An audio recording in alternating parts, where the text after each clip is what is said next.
Welcome back, everybody, to Tushita. Can you hear me? I always have to check that I'm unmuted. As we noticed with His Holiness teaching, somebody was talking very longly, not noticing that they were still muted. So it can happen to all of us. Thank you so much for coming to the last session today of Yangten Rinpoche's very precious teachings on recognizing my mother. And thank you so much for Geshe-la for interpreting again. Thank you so much. And while we're waiting for Rinpoche, maybe I try to make some announcements by keeping my eye on the screen, seeing if Rinpoche will come.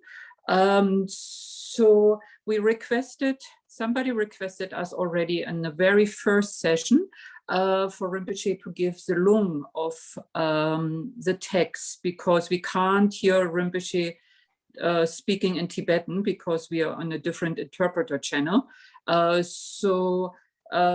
We requested Rinpoche just before the session. Geshe-la very kindly called him, and Rinpoche agreed. So Rinpoche will give the lung of the text right after the teachings, when we are all in one channel again, so to say, when the interpretation channel has been finished. Yeah, please be aware, if you take a lung from a teacher, then you usually consider that person as your teacher. Yeah, Lama Zopa Rinpoche always emphasizes that point, so please be aware. Yeah. Also, we wanted to make you aware that this teaching can only happen because of the generosity of past students. So if you would like to practice generosity, you're most welcome. So that Tushita, as you know, we are an NGO and we are closed since March 2020. And we still have some bills to pay. We could avoid laying off our local staff up to now, and we could offer many free programs. So to continue to do so, if you would like to practice generosity, we are very grateful for any donations. Yeah, so I will put the link in the chat as soon as there's a few more people, and then also any donations for Rinpoche, for Geshe-la are most welcome. Please, if you make the donation, very clearly mention in the comments section who the donation is for, if for Tushita, if for Rinpoche, or for Geshe-la. So there is no misunderstanding, and we don't have to write back and forth. Yeah. Also, we wanted to make you, Rinpoche not here? Yeah. Oh, Rinpoche is here. I make some more donations after the session is finished. Can't see Rinpoche yet.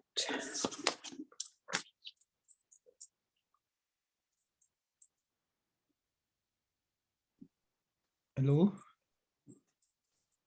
Rinpoche? Oh. I still can't see Rinpoche yet. Can you see me?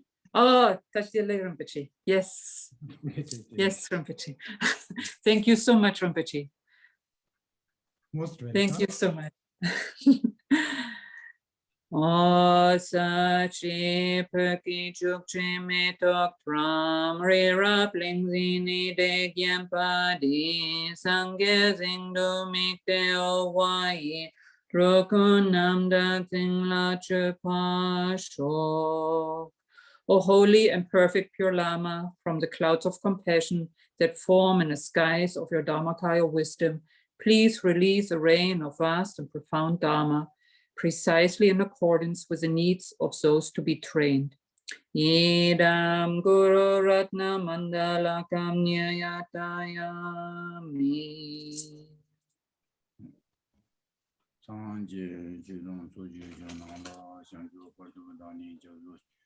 Agi chuje jiwe zunan jendo binjar san jendo bar shu san je junan su ju junan sanju bar du dani jozo je dagi chuje jiwe zunan jola binjar san jendo bar shu san je junan su ju junan sanju bar du dani jozo je dagi chuje jiwe zunan jendo binjar san jendo bar shu namo la yike dan du dani jinke duma dana mi ke na 로군지 다만 지정도 단지 기도 다기 수준도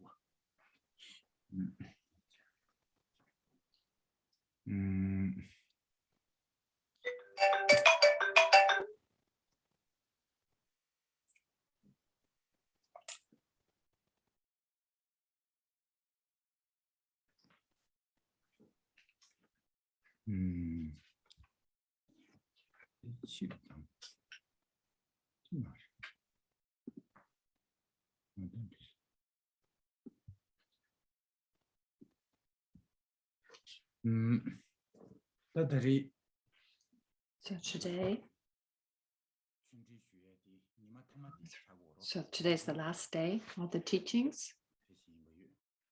And that being so, in terms of truths of the Dharma, so the teaching here, of course, is recognizing my mother, this text, and it's about the middle way. That's its main subject, and it's really profound. We need to think about this again and again, this topic, to analyze it over and over again. And it's also important to study other texts on the middle way, to study them, to think about them again and again. If one hasn't done that, if one hasn't studied the middle way in that way, then it would be difficult, Rinpoche thinks, to understand this particular text. And with regard to some may have, there are different people, of course, some people may easily understand the meaning of emptiness, but this kind of person would be really special. So like Lama Tsongkhapa himself, who had a direct vision of Manjushri, for instance, but usually most people are not like that. For us, just ordinary beings, it's difficult to understand this. And so usually for us, we need to understand that these things the way they appear to us, usually that they're actually the opposite, that they exist the opposite way in which they appear to us. And that's why this text is also so difficult. So when Buddha first came, when the Buddha himself started teaching, he talked about selflessness. And so realizing it himself, realizing selflessness in himself, and whatever the Buddha had understood, he told other disciples due to his great compassion.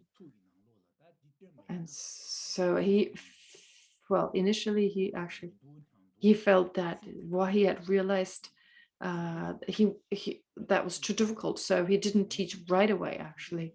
So he had there was a sense, if I taught selflessness, people won't understand it. So this is what's clear in the Buddha's biography, that he hesitated initially, saying that I found this nectar of Dharma, but I can't teach it right away. Anyway, later then he did teach it. And then recognizing my mother, well, the main topic being emptiness, so the lack of inherent existence, which is a non-implicative or non-affirming negative.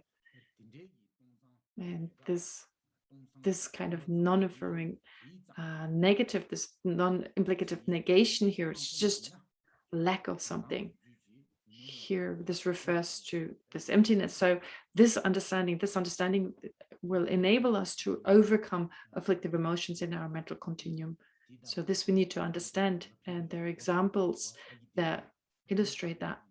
So for instance, with regard to the rope and the snake, so when we wrongly impute snake on the basis of a rope, which leads to fear, for instance, fear of the snake. But when we understand that there is no actual snake, that it's only just a rope, then this fear will disappear, just based on this understanding that there is no actual snake. So that's an example that illustrates how this correct understanding of selflessness, that how that can overcome the self-grasping, which gives rise to the other afflictive emotions. It's the self-grasping which gives rise to the delusions, the different afflictive emotions. And therefore, once we realize that, well, selflessness, then we can overcome the self-grasping, and in that way we can overcome the different afflictive emotions. And we need to think about this again and again, over and over, investigate this. So there's a lot of thoughts we have to give, we have to invest, we have to really reflect on these different ideas, in particular with regard to selflessness. So there's so many different other thoughts that need to arise continuously without interruption. So again and again, go through these kind of thought processes to then eventually understand selflessness. So for today, being the last class we have, so when we practice emptiness, so Lama Tsongkhapa, he is given explanations on emptiness in his great scriptures. So for instance, he composed this commentary on illuminating the intent, and his commentary on the fundamental wisdom, and then the special insight part of the great Lamrim and of the middling Lamrim. So actually, when you look at the great Lamrim, so it's first it talks about bodhicitta, and then it presents the 6 perfections, and as part of the 6 perfections, the last perfection deals with wisdom. And so this is the part in the Lamrim that deals with, well, wisdom, and then very extensively describes emptiness and the object of negation and so forth. It gives very detailed explanations. This is considered to be therefore very important. This part of the Lamrim Shem, on the great Lamrim, that's considered to be really important, in that it explains so extensively what understanding do you need to generate, what do you need to understand, and what is it, what are these, if I perceive something this way, this is what's going to happen, and so forth. So all these different conceptual minds are described. These thought processes are described, so that we eventually come to an understanding that nothing exists in and of itself. And this is greatly explained in this great Lamrim by Lama Tsongkhapa.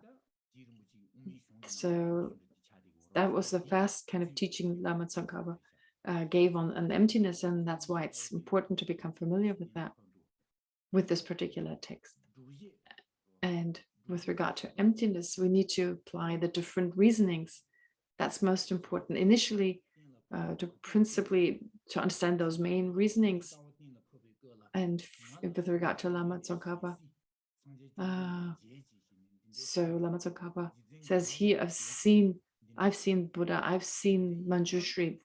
Therefore, with regard to Lama Tsongkhapa, he says, therefore, he has the permission, he has the vision of the different meditational deities, but that's not what he gives as a reason. He doesn't give that as a reason. So some people say that's the reason why Lama Tsongkhapa is reliable, because he's seen Manjushri, but that's not the reason. That should not be seen as a reason. We should not just rely on the scriptures or just on the fact that Lama Tsongkhapa had visions of the Buddha of Manjushri. That's not enough reason. That's not a good enough reason to understand or to follow his teachings.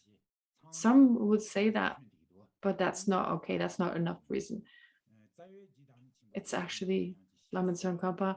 Of course, yes, he has seen Manjushri and he has been able to discuss and receive his teachings. So there's definitely a lot of explanations, but that's so actually it's important. What we need to understand that when we study Buddhism, we study the emptiness, it's not the main reason, should not be the scriptures. So we shouldn't rely on the scriptures. We should take the reasonings. We should take, in any explanation, just take the reasoning. So the analysis, the investigation, this is what this is what that is. This kind of reasoning, these correct reasons. So with, say, understanding that this follows from this follows from that, and so forth, so that we in the end come to some kind of decision, that we come to some kind of conclusion, following all these different reasonings that lead us eventually to a correct understanding. And so based on these different reasonings, we then come to understand the middle way. So it's got nothing to do, we won't be able to realize emptiness based on Manjushri, having a vision of Manjushri. Although Lama Tsongkhapa had these visions, that is the case, but that in itself is not sufficient, just having those visions or believing that it had these visions. So just because like for instance, just because Manjushri said so, even if Manjushri gave us teachings, well, it wouldn't be sufficient, that wouldn't be enough. Instead, we should take the different explanations Lama Tsongkhapa gave and take these reasonings. So based on these explanations, on these reasonings, so what is to be proven, what is to be established, and then in order to prove that, to establish that, we need correct reasons in order then to eventually come to understand, oh, this is what's been said. And of course, as a supportive means, we can apply reasoning. We can use the scriptures, that's all right, but mainly we need reasoning. Mainly we need our own analysis. So really to come to some kind of conclusion, although the scriptures are helpful, but it is reasoning, logical reasoning, that's what's really beneficial at the end. So how do we understand that what Manjushri says is correct? So do we have to rely on the explanations given by Avalokiteshvara? And then how do we know that Avalokiteshvara's explanation is correct? Then we have to rely on the Buddha. And then we need to, again, rely on another person to establish that someone's explanations are correct. So if we always rely on other people, that's the problem. We always need someone else to verify what this person has said. So there's no end to it. And it's an endless regress. But really, in order to understand the middle way view, This is how it's described in also in Lama Tsongkhapa's biography. It's that we need to use the reasonings ourselves, apply them ourselves, and then come to an understanding ourselves. That's how to go about it. And with regard to us practicing Lama Tsongkhapa's teachings, so of course it's difficult to understand. We may have that problem. And so Lama Tsongkhapa himself said, when we practice the middle way view, we need to practice as the great lamas did. So we practice in order to subdue our afflictive emotions. So when we practice the right view, we need to apply the right, or we need to create the right facilities, the right conditions, like preparatory aspects need to be there. They need to be prepared properly and study in the correct way in order to be successful. So like a preparatory activities are important. Just like when you plant a field, you need to first prepare that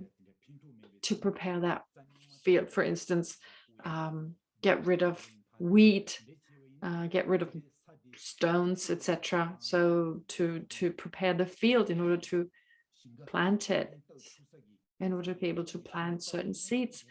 First, it's important to do the preparatory work in order to have a harvest. So likewise, if we want to understand the final view of reality, we need to prepare. And so that was explained by Lama Tsongkhapa, that was explained by Manjushri. So in his texts, that has been explained. So for those who have faith in this, we should do the same. And there's great importance. It's greatly important to do so. And Lama Tsongkhapa was told by Manjushri, in order to practice the view of emptiness, or the middle way view, one should first of all supplicate one's Lama as seeing the Lama as inseparable from the meditation of deity, and then accumulate merit. It's important to accumulate the accumulations. We have different accumulations, so the accumulation of merit, and then also, of course, also the accumulation of generosity and so forth, generosity, morality, etc. And then if you talk of generosity, well, there are different types of generosity, giving of material objects and so forth.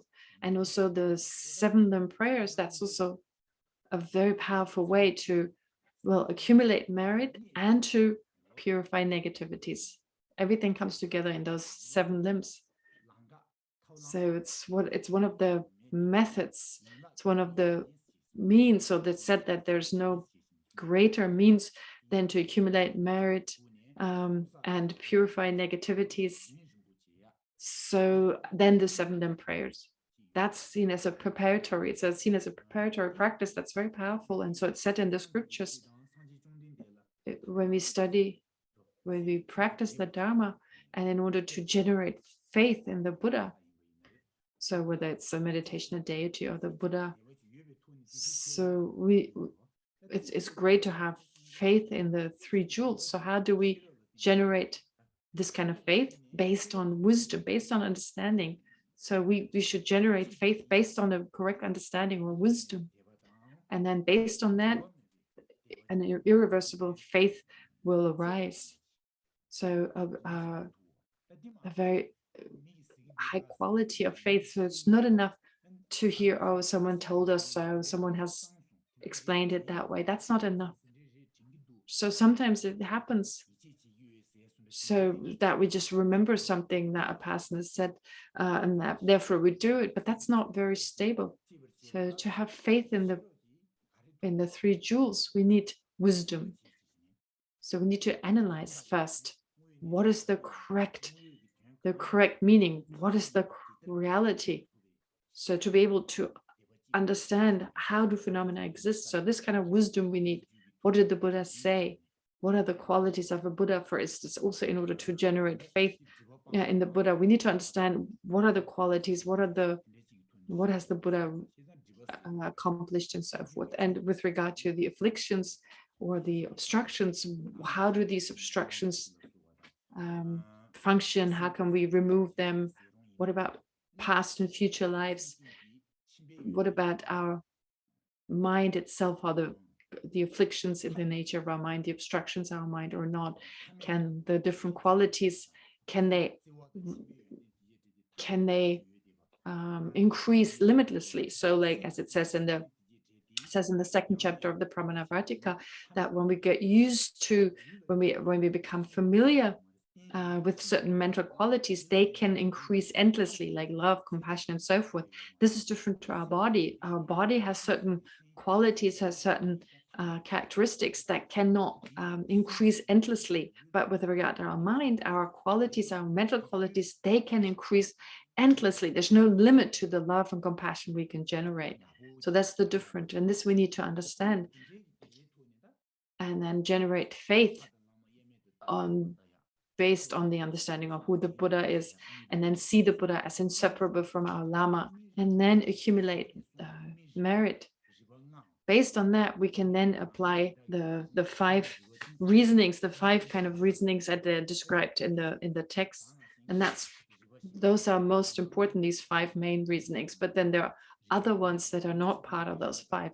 So the reasoning, for instance, that phenomena do not exist as one or different from their parts and so forth. And there's so many reasonings that are connected to these different reasonings. So in the Ocean of Reasoning, which is a commentary on the fundamental wisdom by Lama Tsongkhapa. So he composed this commentary on the fundamental wisdom by Nagarjuna, and there's so many reasonings, 9 different reasonings and so forth, many different reasonings Lama Tsongkhapa presents.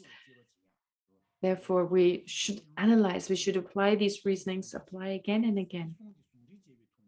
And it should be on the basis of the teachings that were given by the Lamas, by the great masters. On that basis, then we will be able to understand their final view. This is what Lama Tsongkhapa explained, what Manju Shri explained. Therefore, in order to have pure faith, we should follow these instructions. And there's different reasons for that. There's great benefit doing so. That's just the preparation. And then to really understand selflessness, so to really practice on selflessness, to understand selflessness of phenomena, selflessness of the person. So how should we practice? That's the actual practice. So how do we practice? How do we meditate on emptiness on the person or emptiness of phenomena? And the Lamrim, the great Lamrim, he gives all the different stages. It just describes the stages of meditation. So first we should start with the selflessness of person. So how should we meditate on that? So first we need to understand, what is selflessness? What is that selflessness? Otherwise we won't understand what to meditate on. So what does it mean? We have to understand first, what is that selflessness of a person? So to get a sense, to come to some kind of conclusion with regard to what that refers to determine what it means, and then we can meditate on it. Therefore, analyzing, thinking about this, investigating, that's important until we determine, oh, so this is what it means. And then we also should generate calm abiding, so a deep level of concentration in order to combine our understanding of emptiness with that concentrated state or concentration. Anyway, so when we start off with thinking about that, is studying about selflessness, to hear about it, and then to contemplate it. So when we say, what is it? When we say selflessness, what is it that is not there? For instance, when we say no vas, so what is this vas that is not there? So without understanding what a vas is, we can't understand the non-existence of us. We need to know what is being negated when we hear no vas. So it seems like just a recording. If we don't understand what it means, it's just like a recording, no vas, but we have no idea what vas. If we have no understanding of what vas means, then how do we know it's non-existence? How can we understand that it doesn't exist? So we need to have some kind of generic image, some kind of general idea of what a vase is. And it has to appear to our mind, and then understand, well, if a vase is there, that's what it means. And if there's no vase there, this is what it means. So to really be able to be decisive about this, to know exactly what it means to have a vase or not, then we can say there's the existence of vase, there's the non-existence of vase. Without that, it won't work. So likewise here, what is not there? There is no self. There's no self of a person. So what does that mean? What is this? What is the self of a person? This needs to be understood before we can negate it. So therefore, the object of negation of emptiness, I spoke about this before, but that's the first step. And then we need to determine the pervasion. So if the self exists, so it has to be somewhere where the self is. So it has to be one with the aggregates, with mind and body, or it has to be separate from mind and body. There's no other possibility. So either it's one with its parts or it's different from its parts. So do we need to be decisive? We need to come to this decisiveness of the pervasion, as in like it's either this or that. There's no other possibility. And then the first step would be, the third step would then be to understand, after we've identified the object of negation, after we've determined the pervasion, the third step would be to negate that the I exists as one with the aggregates. And then the fourth step is to understand that it's not separate from its aggregates. Okay, so therefore, if it doesn't exist, for instance, if the I doesn't exist as one with its aggregates, well, the other option would be that it's different from its aggregates. That's the other option. And again, to analyze that, to come to the conclusion that's impossible. So therefore, if something exists, if the I existed inherently, it had to be one of the two. There's no other way. So if there's another option, if there's a third option, we can't come to the conclusion that the I doesn't exist. But if we understand, well, if it existed, there's only these two possibilities. And if both our possibilities are negated, then we come to the conclusion there's no way such an inherent I exists. So we be very decisive about it. Otherwise, there will always be some doubt, or maybe not. We don't know. If someone tells us there's an inherent I, well, we would believe it. So it's important that we don't fall into other extremes, but instead that we're very decisive, very clear about this. Decisive as in like, we need this stable decisiveness. There's no way that phenomena exist that way. That's important. So if we don't have that decisiveness, then if we study it this way, for instance, then it's just words. It's just words. We're not following the meaning. So it's important, therefore. So therefore, this kind of, it becomes very superficial in that our mind doesn't get affected, and it's not beneficial. So if we just follow the words, therefore, it's very important that we come to some kind of conclusion, that like an internal conclusion takes place, that we come to this determined kind of mind that is not to be swayed from its determinations, from its understanding. So if we ask ourselves, and check, so this is helpful. So to be self-reflective, as in like understanding our own thoughts, understand how we're going about it. So anyway, we need these 4 points. It's important to go through these 4 points. The first is the object. The first point is identifying the object of negation. The second is to determine the privation. The third is the third is to negate that the I is one with the aggregates, and then last is that the I is separate from the aggregates. Anyway, so to go over this again, so therefore, first, the object of negation is very important. And so Rinpoche says he will give you more explanation on this now. So here, the object of negation, there's so many different ways in which this is explained. There's so many different textual quotes. So His Holiness the Dalai Lama, for instance, he's got one way of explaining it. And then there are some great scholars and practitioners of the past. Actually, His Holiness explanation and the great scholars and practitioners of the past, the explanation is the same. So here, with regard to identifying the object of negation, we all have this thought, I. There's no need to explain it, this sense of I. We all have that. No need to discuss it, to go further. So when we look at this body, when we see this hand, for instance, we say, there's my body. Oh, it's my body looks good, for instance, looks healthy. So we see, oh, my body is well, so I'm okay, I'm good, things are good for me. And so there's this mind, I. So we don't need to discuss that. It's there. It's very obvious to us that there's a sense of I. And here, with regard to identifying the object of negation, the sense of I, this thought, I. So this mind, when it arises in our mind, this me, this I, this mind that thinks. So here, what is that I? How does this mind perceives the I? How does it identify the I? How does it see it? How does it apprehend? How does it recognize that kind of I? How does the I appear to that mind? And that I, this I that is apprehended here, what exactly is that I? That we need to look at. That's most important as part of identifying the object of negation.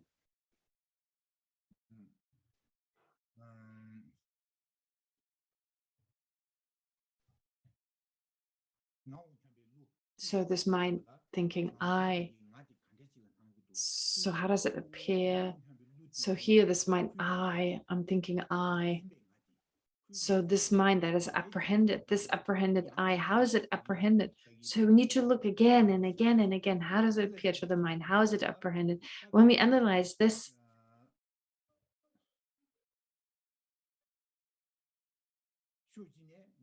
on one hand, so of course in our own continuum as beginners, so how does it appear and so forth.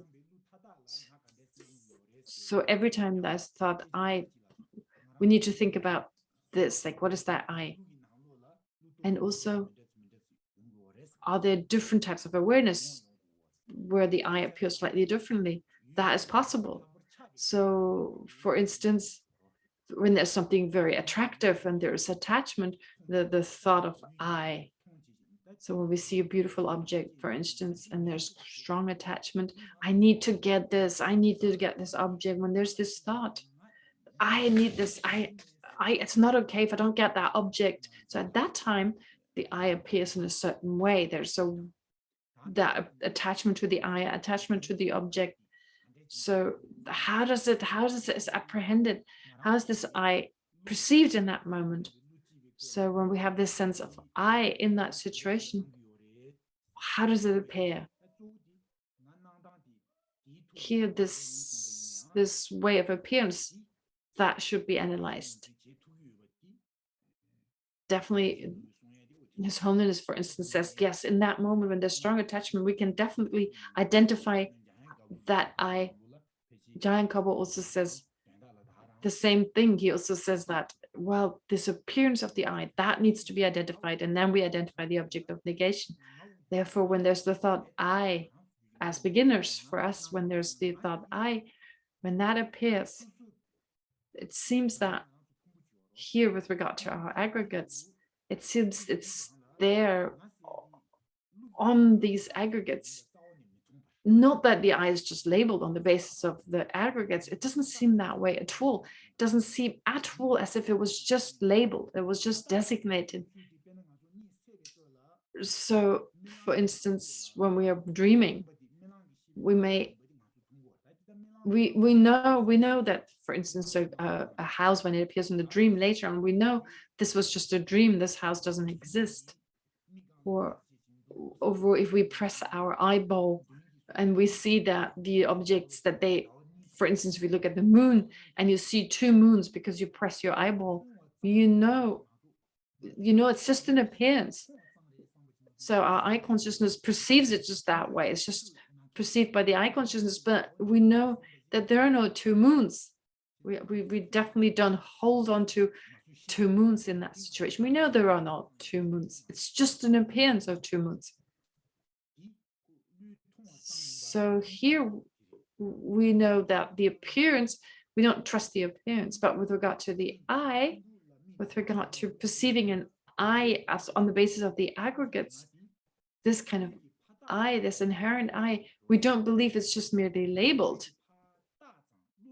It doesn't seem the mind is just designating it, that it's just an appearance to the mind, that it's just labeled. That's not how it appears to us. That's not how it seems.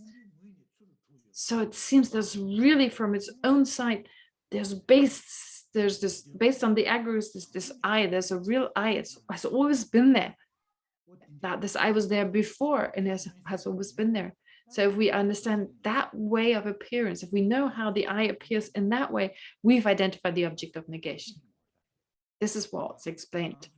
So with regard to the sense of the I that thinks I, with regard to the mind that thinks I, so to check, how does it appear? How does it appear to us? So this mind, that's this innate self-grasping. Here we're talking about innate self-grasping. So the mind that rises naturally in our continuum. How does it apprehend the I? What's that I that is apprehended?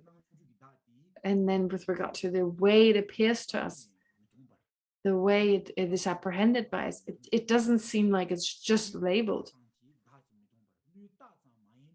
It seems like there's something from the side of the object. There's really something there. There's an actual I that's not just labeled. So something from the side of the aggregates.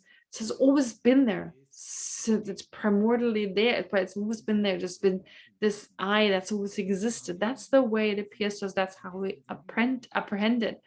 When we understand, if we understand this is how we apprehend it, this is how it appears to us, that's when we have identified the object of negation. So it seems that it's not just, the I is not just labeled on the basis of the aggregates, but really there's something there. There's really something concrete there. So not just labeled, but really something from the side of mind and mind and body. There's really this inherent object, this intrinsic entity. So when we have that kind of I, if that really existed the way it appears, there's no other way than it being one with the aggregates or different from the aggregates. And that's the second, after we've identified the object of negation, well, determining the pervasion. So there's no other possible, whatever exists is either one or different from its parts. There's no other possibility. There's nothing that's not one or different. We need to decide that. That's just totally, that's in terms of whatever exists, there's no other possibility. Whatever exists, it's either one or different from its parts. That's a little bit easier, that second part, that second point. It's a little easier to identify this pervasion, that there's no other possibility, that whatever exists, in the case of the I, that inherent I, how it appears, well, if it exists, it's either one with its parts or different from its parts. So after we've decided that, after we've come to that conclusion, then we need to check. So if the I is not just labeled, if the I is not just designated on the basis of the aggregates, if there's really this kind of I that exists in and of itself, well, since it has to be one or different from its aggregates, so the question that arises is, can it be one with its aggregates? Can it be one with mind and body? If it's one with mind and body, if it's not merely labeled, if the I is not just labeled, but really exists in and of itself, well, we have 5 aggregates. Well, we can say 2, mind and body, or we can say 5 aggregates, depending on the way we divide it. So therefore, what does that mean? That if the I is one with its aggregate, that the I, the way it appears to us, that inherent I, well, has to be all 5 parts. So it's really difficult. We can't say it's this and it's not that. So actually it would be all 5 that are the I. So then we end up with 5 I's, with five selves. So each person, since each person has 5 aggregates, so each person must have 5 I's. So we talk about 5 different psychophysical aspects. So therefore the I had to be all 5 of them.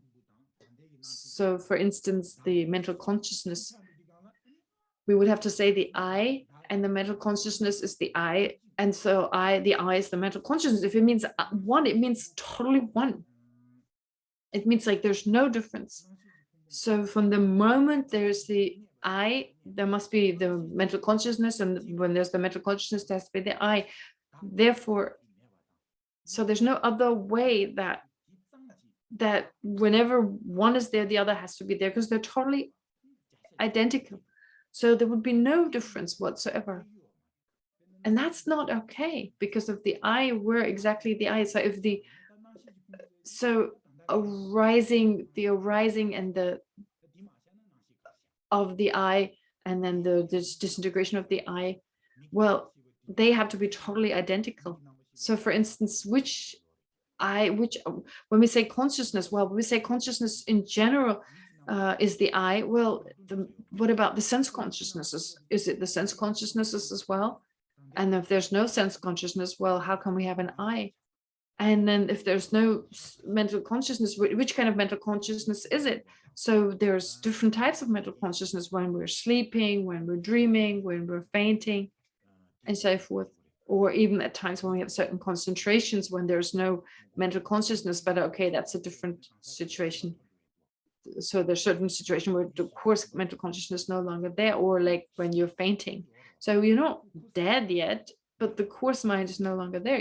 You're still there, the person is still there, but there's no feeling and no discernment, a certain kind of feeling and discernment in that situation. So here we don't talk about, well, we can say the mind is clear or not clear, but we don't talk about the self being clear or not clear. And there are times when the eye can perceive an object, and then there are times when the mind is just in a state of darkness where nothing works. There's no actual activity. There's no clarity to the mind. We talk about that with regard to the mental consciousness. So at that time, this kind of coarse mind that's no longer there. This coarse mind is no longer active, but the I is still there. So, for instance, Jamia Manjushri also talks about this, or it's explained by Lama Tsongkhapa in this great Lamrim. So when we say the I, we talk about my mind, like the I is that which is the owner. There's this innate sense, an innate mind that perceives of I and that which the I owns. So if the consciousness were the I, if the mental consciousness were the I, well, actually we talk about the mental consciousness being that which is owned, and the I being that which is the owner, and the I and that which is being owned, or the owner and that which is being owned, they cannot be one. That's definitely one of it says in the text, it says that's one of the hottest reasonings, if you like. That's one of the sharpest reasonings. So one aspect is that, and then also with regard to the I, when we say I, if it was the same as the aggregates, when we take the mind and body apart, like take the body, for instance. So when we take it apart, we end up coming to quarks, like the subtlest kind of entity of the body would be these smaller aspects, smaller than atoms, which are quarks. So in the text, it talks about this mental particle and so forth. But anyway, so when we come to this level, there's nothing to actually point at. So in the end, there's just a potential. So like waves, like energy waves, that's all you're left with. So if you analyze the body and take it apart further and further, there's nothing really to be found, some essence. There's nothing to point at to say, this is the person with regard to the body. So in the quantum physics, that's what it talks about in this discipline of the quantum physics. So when we say the I, the sense of an I, when we really take apart this body, for instance, so there's nothing to point at. This is the I. So as an example, yesterday I gave an example. I gave you the example of a green leaf. So when you take a microscope and you look at the leaf of a tree, so you start seeing the cells and so forth. So here it seems very solid. It seems very pretty and has a beautiful shape and so forth. But when you look at the subtle particles of this leaf, so there's no more green left. The leaf is gone, so it looks green and shiny, but all that's gone when you look through the microphone. So at the very end, if you take it apart, you just take these, you have these really very subtle objects that may be called God particles or whatever you call them. In the end, everything is disappearing. So you're not left with anything when you analyze it. So likewise here with regard to the eye, when you take apart this eye, for instance, take the body apart, if that's the eye, well, there's nothing to be found. And that's described in the reason as part of the reasonings in the scriptures. And also when we talk about selflessness of phenomena, that's also okay when we talk about selflessness of phenomena other than the eye. So if you take, for instance, the body itself, is the body one with its parts or different from the parts? So one example we used before, Rinpoche thinks he told you this example. So when you have gold, when you eat something, for instance, so when it seems that the object to be eaten, it exists in and of itself as food. So it seems like if it's food for humans, it has to be food for animals. It seems in and of itself that an object is in and of itself edible. It's something that you should be able to eat. So that for a human, it's healthy. For instance, it strengthens us. But then that would mean that whatever is food for humans must be food also for animals, and that's not the case. So therefore, that shows us again that phenomena are not in and of themselves food or what have you, because it's only in relation to certain beings that something is food, and to other beings it's not. So likewise with regard to the eye and its parts. So anyway, going back to this analysis, so the eye cannot be one with its aggregates. And anyway, if the body or the eye were to exist not just as being labeled, well, if it really existed the way it appears to us, it becomes obvious, well, that it cannot be any of the aggregates. So this is something we should reflect on, the fact that an owner and that which is owned cannot be one. And if the eye really existed in and of itself, well, still it wouldn't make sense that it cannot be identical with mind and body. So we can come to the conclusion that that's impossible. And that would be the third point, understanding that the eye doesn't exist as one with its aggregate, that this inherent eye doesn't exist as one with its parts. Therefore, we've come to the conclusion, we've determined, therefore, the third point, it cannot be one with its parts, that the eye cannot be one with its aggregates. If you have questions, of course, you can later ask about this. So there may be some questions, some doubts that arise. Anyway, then the fourth point would be that if the I doesn't exist as one with the aggregates, then it has to be separate, it has to be different from them. So when we say, of course, owner and that which is owned, they're different. So labeled as a merely labeled object, they're different.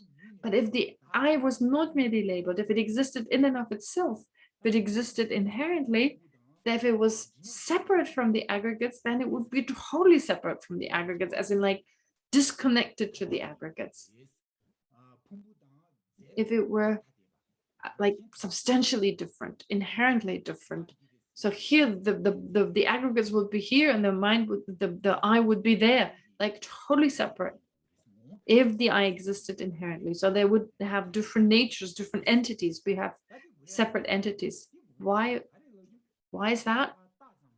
Because if the I were not merely labeled, if there was a real I, an inherent I, not merely labeled I that existed in and of itself, so that would mean it existed in and of itself.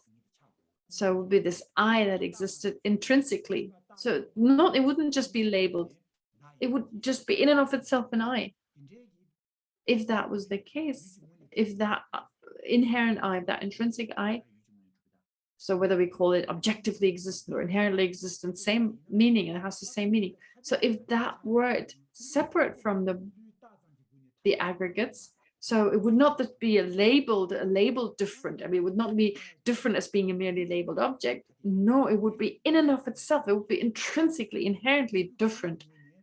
So the body, so the aggregates and the I would be just intrinsically, inherently different, separate.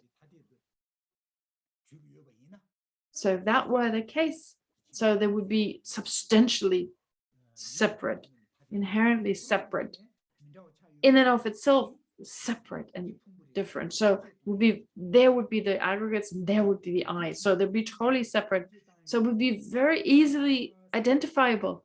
So after you get rid of the aggregates, if you were able to get rid of the aggregates, if you were to kind of put the aggregates to the side, you should be able very clearly to come up with the solid I. You should be able to kind of extract it from everything else.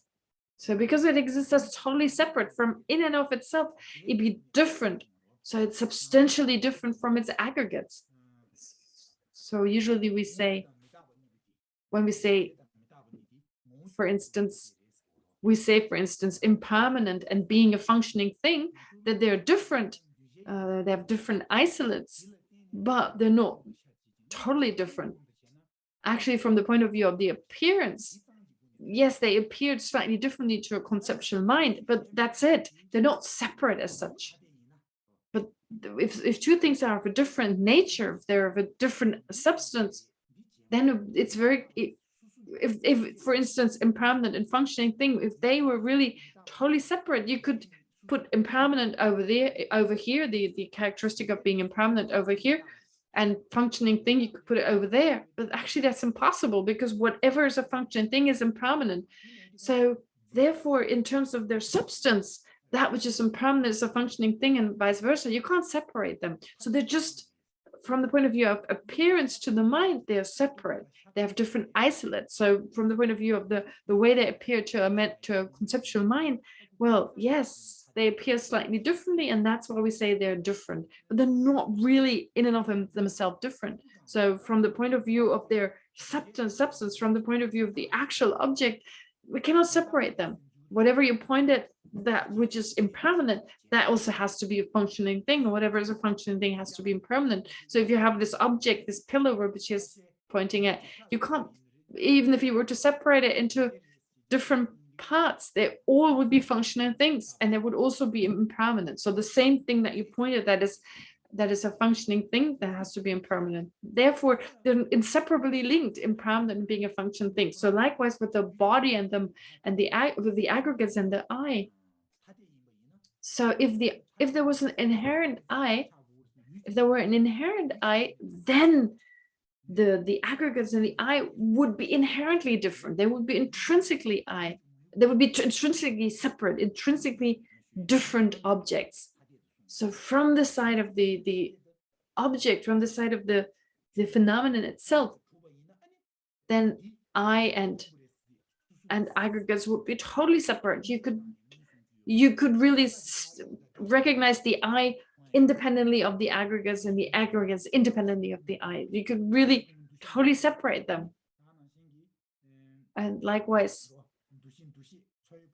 so when we talk about the other aggregates, like feeling, discrimination, composition of factors, so you should be able to totally separate them and have an I. But there is no I. Where's that I? If you have no aggregates, you have no I. It's impossible. You can't. There's no possibility. Therefore, the I being not merely labeled, then that I, well, it's impossible that it exists as separate from the aggregates. Therefore, it doesn't exist as one with the aggregates, not separate from the aggregates. Therefore, you've now established the fourth point. If the I is not separate from the aggregates, if the I as it appears, if it's none of those, if it's neither one with its aggregates, neither nor different from the aggregates, well, then this merely labeled I, sorry, this inherently existent I, the way it appears to us, it's impossible for it to exist. Why can't it exist? Because that would be the only way it can exist, and since it doesn't exist in any of these ways, it's non-existent. So therefore, the reasoning can actually, with this reasoning, we can be very decisive. We can determine that such an I is impossible. So if there were an I that's the way it appears to us is not merely labeled, well, if we understand that I cannot exist that way, that is merely labeled, then we come to understand selflessness. This is how it's explained. So that means we've understood selflessness, or we've seen selflessness. And that would mean we've understood selflessness, the emptiness, for the first time. So when we find this view, when we recognize this middle way view, this emptiness or this selflessness. So first we need to, so how do we do this? So here we talk about this view, this middle way view is a type of mind. Here we talk about on type of consciousness. So how do we practice that? So this mind that comes to the conclusion there really is no self. There's no inherent self. So from deep within, there's a sense such as I cannot be found. So understanding selflessness. And how do we practice this continuum? And that's important. That seems very important to practice that. And there are many different ways of explaining. So there are faults with this, there are faults with that, and so forth. All this explained. So Lama Zopa says, where we say there's no self or selflessness in terms of these 4 points as just explained. So if there's no I, we come to the conclusion that there's no I. We shouldn't allow this to get lost. So this conclusion, like there is no inherent I. This inherent I cannot be found. If we come to that conclusion, we need to hold on to this and leave the mind on that object, like allow that mind to rest in that object, on that no self, this decisive kind of mind, this awareness. So when it goes weaker, so first there's this sense, no, it's not there, it cannot be found. So there's a strong mind, the conclusion, oh, there's no inherent I. But when that mind loses its force, when it loses its strength and it weakens a little bit, so without it's totally getting forgotten, it's not like we've forgotten it, but if it gets weaker, this conclusion, this mind that's like there's nothing there. So we need to remember those 4 points again: the object of negation, the decisiveness about the pervasion, then that this doesn't exist as one or different. So what are the folds? If it exists as one with the aggregates, that would be the fold. If it exists as separate, that would be the fold. So that it can again revive, we can come back to this conclusion that can't be an I. So again, that this force returns again and again. So therefore this continuum should not be cut. Our mental continuum in terms of again and again coming to the conclusion of selflessness. So there's no I, there's no inherent I. So the sense of like it's not there. So we shouldn't let it go. We shouldn't just let it go, but again bring it back again and again to come again and again to the conclusion. So it's not like you let it go. You shouldn't let it go. Once you come to that conclusion, that would be faulty. You come to the conclusion there's no self, but then just let it go and forget about it. So this is important to continue with this. These, if you use these 4 points. So understanding if the self existed, then it would be one or different with this path and so forth. So until you eventually come to the point that it's not there, it cannot exist, it's impossible. So she kind of repeats what he said earlier on. So the moment that strength of mind, that determination, it's really not there, when it grows weaker, you should make it stronger. So whether it's 5 or 10 minutes, so you're very strong. It's very strong. So in that meditation, you should again and again bring back that strength of mind. And then when you get up, of course, you get up from the meditation. So in the post-meditative state, so of course you're no longer thinking about it. So when that's different. When you get up of it, the situation is different. So maybe sometimes you remember what you meditated on, or maybe not.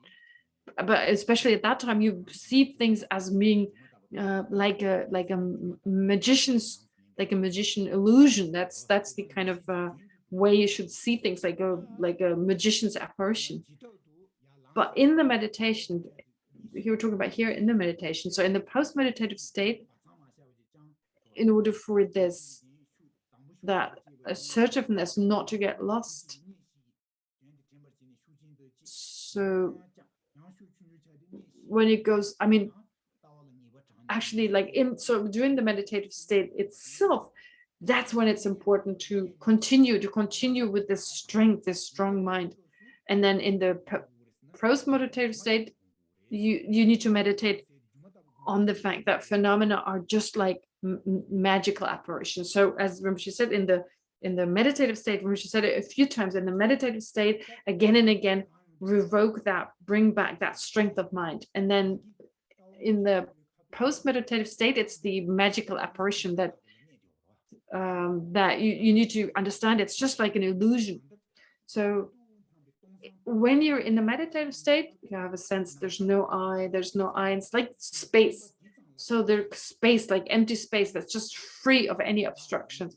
So here you come to a conclusion, no I, it's that kind of just mere elimination or the mere negation of an I, just that state of being empty. So that would be the kind of yoga, the yoga of the space-like yoga where nothing appears, just that emptiness. And then when you arise from that, of course, things will appear to you again. So the different objects around you, they're appearing again as before. And when they appear, so when these objects, all the different objects around you, when they appear to your mind again, so the objects, the sounds and sights. Now, after so not forgetting what the conclusion that you've come to. So based on the 4 points that were discussed before, you've found the view, you've reached that view during the meditation. So don't forget that. Don't forget that you realize that selflessness. You realize selflessness before. So don't forget in the sense here when we say forget. So what do we need? We need something to not forget. So for instance, when we say forget, if someone reminds us, actually we haven't forgotten. So our mind doesn't focus on this all the time. So there's a difference between like totally forgetting or just temporarily not thinking about it. So here with regard to having realized selflessness before, having come to the conclusion, so this kind of sense of like it's not there, that kind of mind, that decisive mind that knows selflessness, that we shouldn't forget. So therefore, of course, phenomena still appear to the mind when we arise from the meditative state. We can't stop that. It doesn't matter how long we meditate in the meditative world, how long we remain in the meditative state, we will definitely, when we arise from that meditation, the appearances will return. There's nothing we can do. There's nothing we can do. Impossible to arise from this meditative state. It's impossible that these objects don't appear. They always will. Whatever appears will appear as if. So there's just nothing we can do. So she just repeats that, says it a few times. There's nothing we can do. There's no way to reverse that all these objects appear. So conventional truth, conventional objects will always appear to our sense consciousness. But actually, although they appear, they don't exist inherently. They're empty. Therefore, we need to understand those two aspects, that although they appear, they lack inherent existence. So within being empty, they appear. And within appearing, they're empty. Therefore, it's important to bring the two together, the appearance and the emptiness. This needs to be bring together. So it's like a magician's apparition. So So it seems like this object that the magician has conjured up, that this exists in and of itself. But in the same way as it doesn't exist that way, well, we should bring those two together, that phenomena, although they appear, they lack inherent existence. And that is the understanding. So having understood that although they appear, they lack inherent existence, and although they lack inherent existence, they appear, understanding that, when we understand that, then we understand things are like illusions. So for instance, when there's a magician, if you see based on certain objects, you see a horse and an elephant, for instance, so they conjure up these appearances. So when you're affected by a certain spell, for instance, so you perceive on the basis of a pebble on a piece of wood, you perceive a horse and an elephant. They're being conjured up through this spell, because of the spell that the magician kind of casts on the audience. So different objects appear. So although they appear to us in actuality, they're fake. They're just appearances. So understanding that although they appear, they don't exist that way. So we can know, for instance, the magician himself knows he has the appearance. He's also affected by the cast, by casting the spell, by his own spell. But he knows that what appears to his mind actually doesn't exist. He knows both. He knows that the object doesn't exist the way it appears. So we should be like this magician in that moment. We should know that although phenomena appear, that they don't exist that way. So like the magician, we should become like the magician, that who knows that although this object appears to be an elephant or appears to be a horse, it doesn't exist. Therefore, we should be like the magician. We should see things the way the magician does, as like magical apparitions of just being conjured up.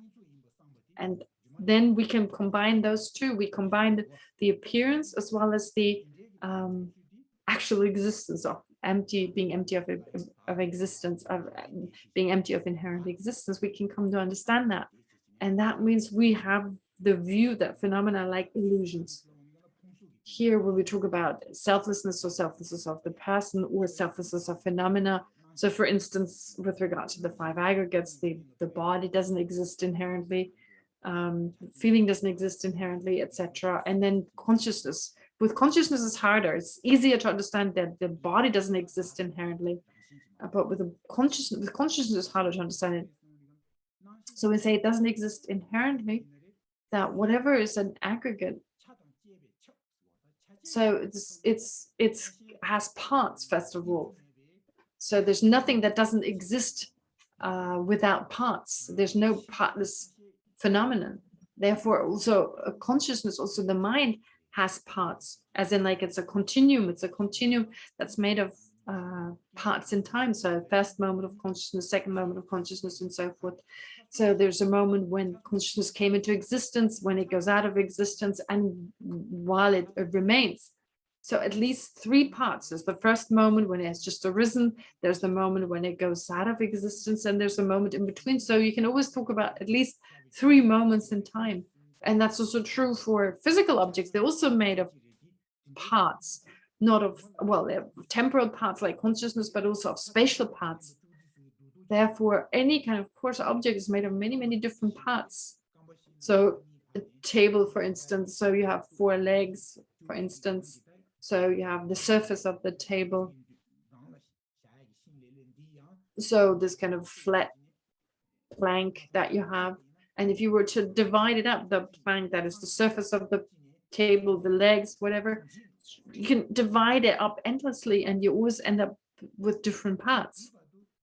And so also we can say, it's very difficult to say this is how far the table goes, and this is, well, this is where it starts, this is where it ends. On the very subtle level you cannot determine. So likewise with regard to consciousness, so it's also made of parts, but here it's temporal parts. So for instance, with regard, so it seems that the mind itself exists in and of itself. We have that appearance, the mind exists in and of itself, it's inherently existent, but it's just like with physical objects, it's just merely labeled. It doesn't exist in and of itself. It's just made of parts that are not itself, and it is maybe labeled. So it's the same for consciousness or physical objects. There's no difference. So therefore there are parts. There's a consciousness is always made of parts other than itself. Therefore, when we talk of the different moments of consciousness, even the subtlest moment of consciousness. So there's a sense that could be the subtlest moment, like a shortest moment in time, like in the same way as we talk about partless particles, as if there's a shortest moment in time that cannot be further divided. But actually, if we so we can still divide it at least into two parts. So we have to at least divide into two parts. So the part that connects with the later moment and the part that connects with the former moment. So at least two moments, even if it's the smallest moment we can think of, it still can be subdivided into smaller moments. So in that way, temporal moments can be endlessly subdivided, and smallest particles can be endlessly divided. And also Chandakirti also talks about this in his entry into the middle way. He says that consciousness also depends on its object. That when we say consciousness, so the being conscious, so the word consciousness, being conscious of something, so just the word consciousness, it shows that there's something one is conscious of. So what one is conscious of an object.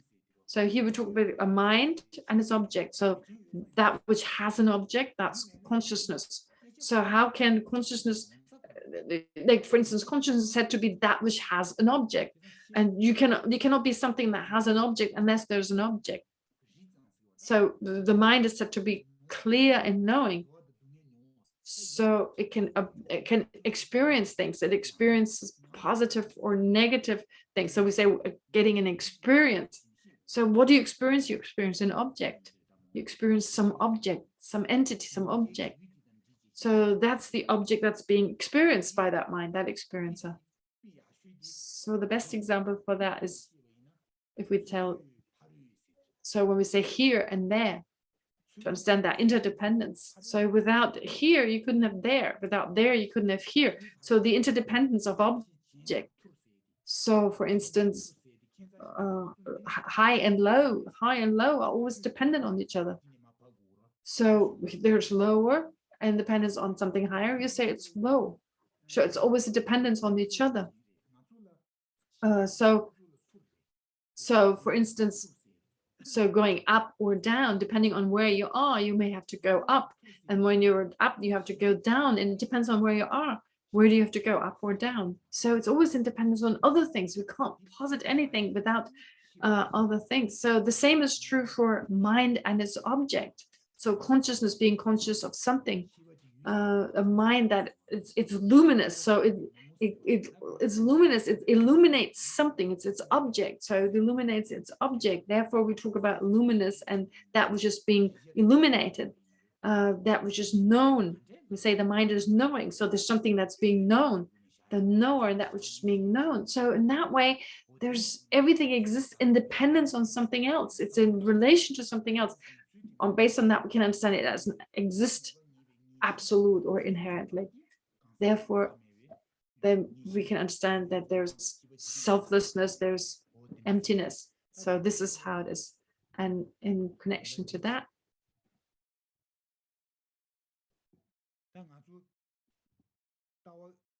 so here with regard to the view of selflessness is a person. So I talked about identifying the object of negation. So what is the object of negation? That the object is not merely labeled, if it existed not just labeled, if it existed in and of itself, if that's the way it appears to us, well, if that we identify that, then we've identified the object of negation.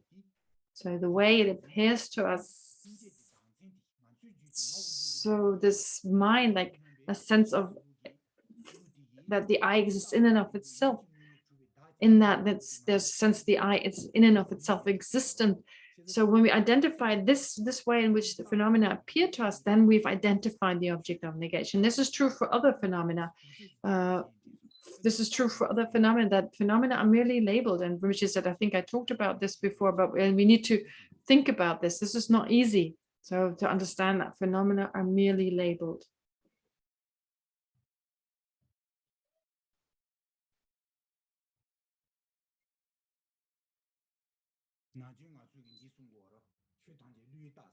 So it's said in the scriptures that phenomena are merely labeled, mere name, they're merely labeled. So Lama Zopa talks about this. He says that all phenomena lack inherent existence, but they're not non-existent. So whatever lacks inherent existence, well, a phenomenon lacks inherent existence, it still exists, it just doesn't exist inherently. So we need to differentiate between not inherently existent and not existent. There's a difference. If something doesn't exist, if it lacks inherent existence, it doesn't mean it's non-existent. So phenomena exist only conventionally, and if something exists conventionally as merely labeled, it does exist. So phenomena can be posited as existent, as being merely labeled, being merely appearing to the mind. So when we say being merely labeled, it still exists. So what does it mean to be still existent? What does that mean? That's something we need to analyze. We need to investigate. For instance, so when we talk about looking at the body of a snake and labeling snake, as opposed to looking at a rope, at a speckled colored rope, and labeling snake. In both cases, we're labeling. So in both cases, the mind labels. There's no difference in terms of the fact that we label, but that doesn't mean they're both snakes. So if that was all, if just labeling were enough, that's not okay, because then both would be a snake. The rope would be a snake and the actual snake would be a snake. So if one is a snake, then the other can't be a snake. That's for sure. So when so therefore the snake that is labeled on the basis of the rope, that's not a snake. But a snake that's labeled on the body of a snake, that's a snake. Both are labeled, both are merely labeled. Right? But that doesn't mean one exists. We need to differentiate here. So although they're both labeled, we can differentiate between that which exists and that which doesn't exist. So how do we differentiate? So being merely labeled, if that's enough to exist, we'd still need to distinguish between being existent and not being existent. That's difficult. So when we say a mind that perceives a snake on the basis of an actual snake body, well, we can say there is a snake there.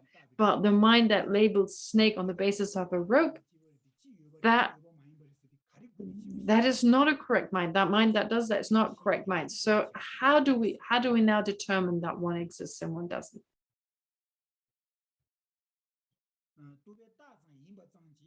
So just being labeled, therefore we can say that just being labeled doesn't mean something has to exist. That's very clear based on that example. So whatever a mind labels, when the mind labels, it doesn't always label correctly, and that doesn't mean that its object exists. So when we have a mind, here again, the example is labeling on the snake body, labeling snake, and labeling on a rope. That's the difference. So those are these two different examples. So when you label on the basis of a snake body, when you label snake, you have a snake that performs the function of a snake. Whereas if you have a rope on the basis of which you label snake, well, there's no snake. This rope is not able to perform the functions of a snake. Therefore, we have to distinguish. So when you talk about the snake, the rope that is labeled on the snake, or so in comparison to the actual snake. So here, with regard to the snake that is labeled on the aggregates, is this a function of a snake? Does this exist inherently on the basis of the body of the snake? No, it doesn't. It's also just appearing. It doesn't exist inherently, the function of the snake. So that would give rise to a question: does this activity, so there's this activity, there's this function that the body of a snake performs, but not the rope. So does that exist inherently or not? That question arises. So we can see that the body, a snake body, performs certain functions. This we can perceive.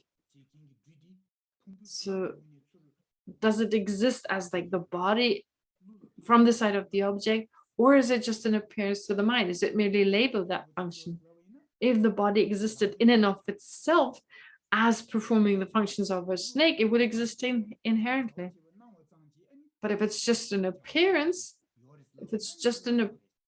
well then, so again, we can say it's just we can say, well, it also appears based on the rope. We could argue, well, if it just appears, if it's just an appearance based on the body, well, it would also appear based on the rope. So again, we wouldn't be able to give a satisfactory answer in terms of just the function.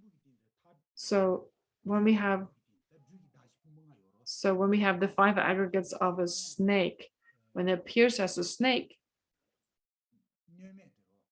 so it appears without reversing that. But with regard to the rope, well, with regard to the rope, it doesn't always appear as a snake. Someone could argue, like, but that's also not going to work out. This is also not a valid distinction.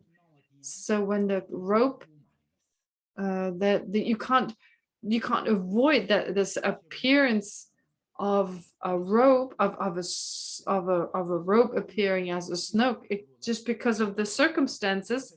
So due to the circumstances that the rope is in, you can't avoid that. You can't stop that from appearing as an actual snake. It's due to the circumstances.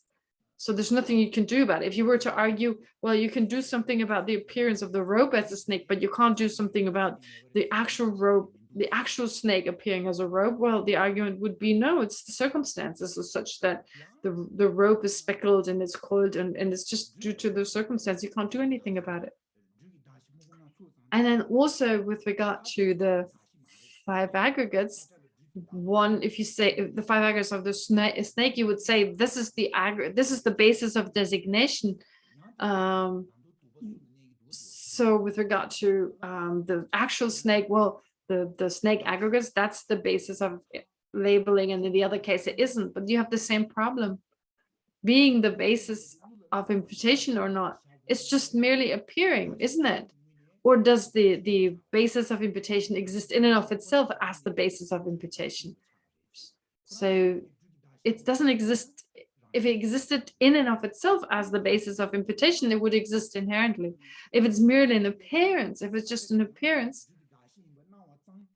then we can say, well, that's true also for the rope. And again, you end up with the same problem. How do you distinguish between the two? So lastly, so you can go on and on, like still trying to differentiate between the rope and the actual snake. So there's many different thought processes. We can't go through all of them. Oh, she says the electricity, his battery is almost empty. He has to plug in his computer. So another way to answer this is when we talk about a mind when you perceive an actual snake to be a snake, that's correct. That's a correct mind. If you perceive a rope to be a snake, that's incorrect. But actually, how do you distinguish? Lama Tsongkhapa talks about 3 characteristics for something to exist, for something to conventionally exist. So first of all, it has to be known in the world, and it should not be contradicted by another conventional valid cognizer. And it should not be contradicted by an ultimate mind, ultimate valid cognizer. Therefore, with regard to here the rope that is wrongly labeled to be a snake, well, that can be contradicted. That can be contradicted by a conventional valid cognizer, a conventional valid mind.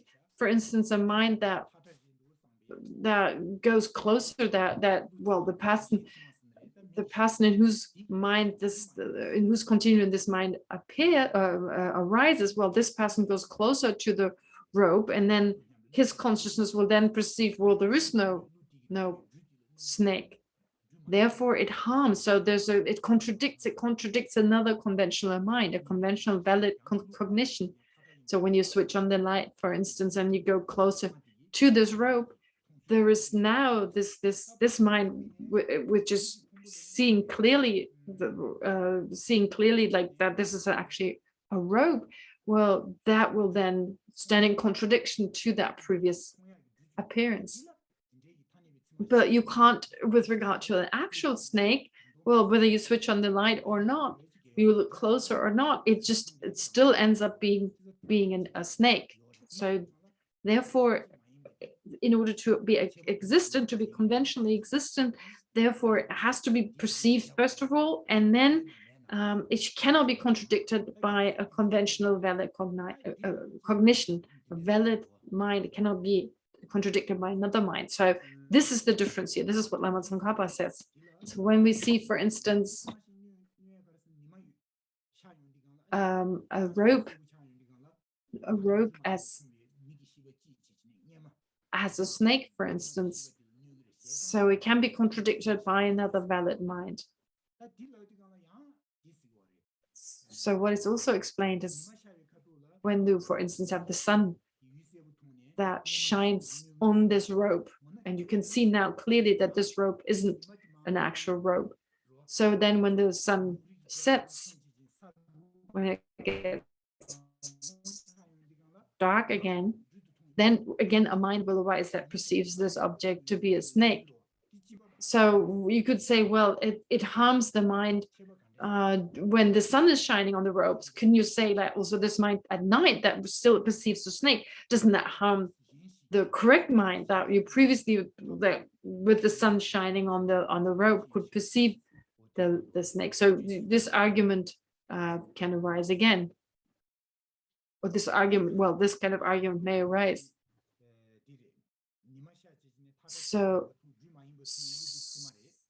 anyway, when you put on the light, when there's the sunlight, the mind that looks now at the object and perceives a rope, this is a correct mind. Well,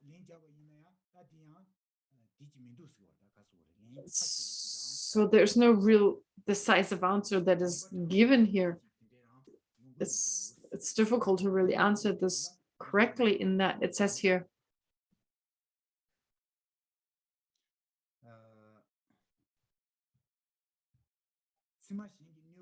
so when we say being contradicted by another valid cognition, well, phenomena are merely appearing. So whether it's a correct mind or not a correct mind, phenomena are just appearing to that mind. So in both cases, correct or incorrect mind, phenomena just appear. So it's the same in terms of their objects not existing in and of themselves. So it makes it difficult to distinguish between that which exists and that which doesn't exist. So for instance, one phenomenon, so for instance, if you have like a bowl of liquid, for humans it's water, for a preta being it's pus and blood. But that shows that phenomena don't exist in and of themselves, but it becomes very difficult with appearances to determine. So anyway, these are just some kind of thoughts that Rinpoche wants to present to you for you to analyze yourself, and Rinpoche hopes that it's beneficial in that way, that you to really encourage you to think about this further, and really that's why Rinpoche gave you these explanations. But of course his main purpose was to teach you this text, recognizing my mother, and that he is completed. And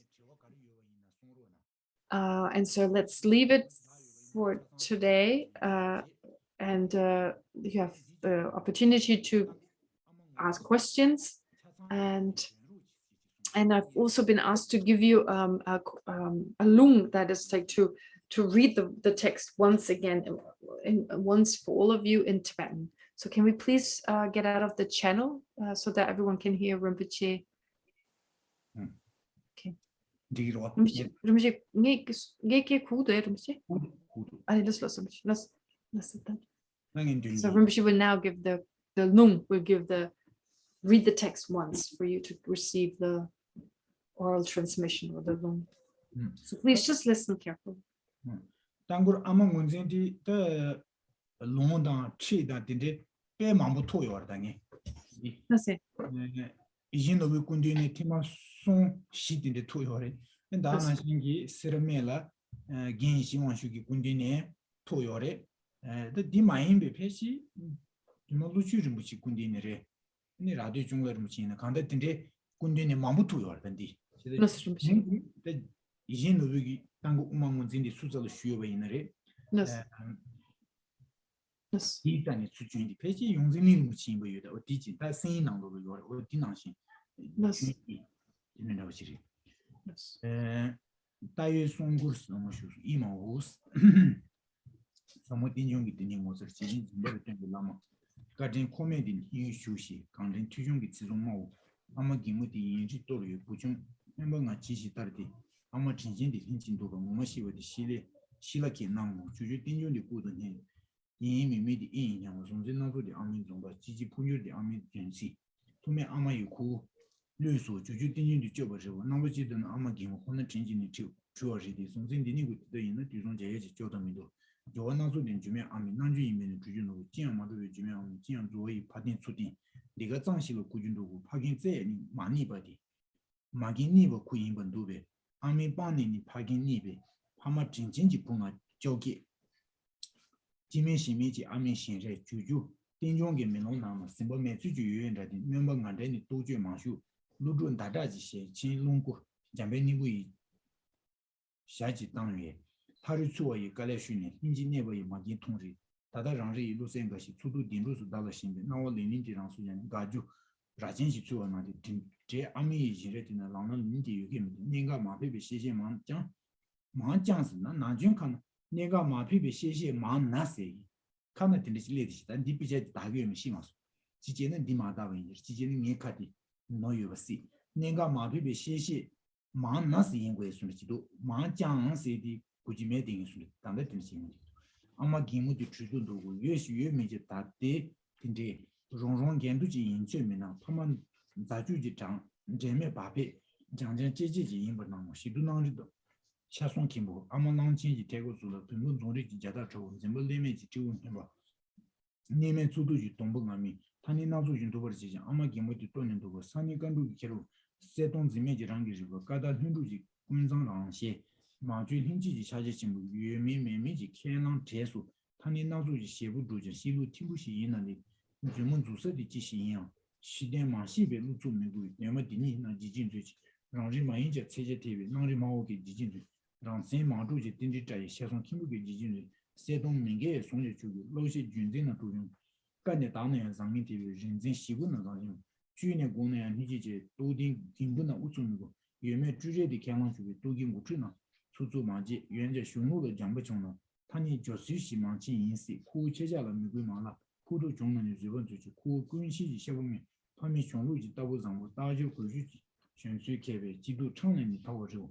Sugu Mindu di Tsubiran, Dember Mishi, Zembani, Zumba Mingu di Dembaran, Chimi Dami and Yesu, Ama Maton Mizan, Pama Tinjin di Inji, Toro, Ken and Dubashi, Chebanagi, Ludu Yose di Garden Chiu, Lusan Tava di Garden Chiu, Tinjin Lama di Garden, 거든 주도서 아마치도 지메 주레지 아마긴 주베 부주는 힘진 군상 주웨이 같은 침부 마긴 로기 띵지도 이모노 주베도 아울로 제베 강 원나라 디르 동네 아울로 군주 취도 시 아마무시지 준시 자시 단연디양 우마 침불라 파브르미도 장제 주베도지 주베 년주 리우징한 해 이기반 기노 나게 베로스 길린 난카우스 los touching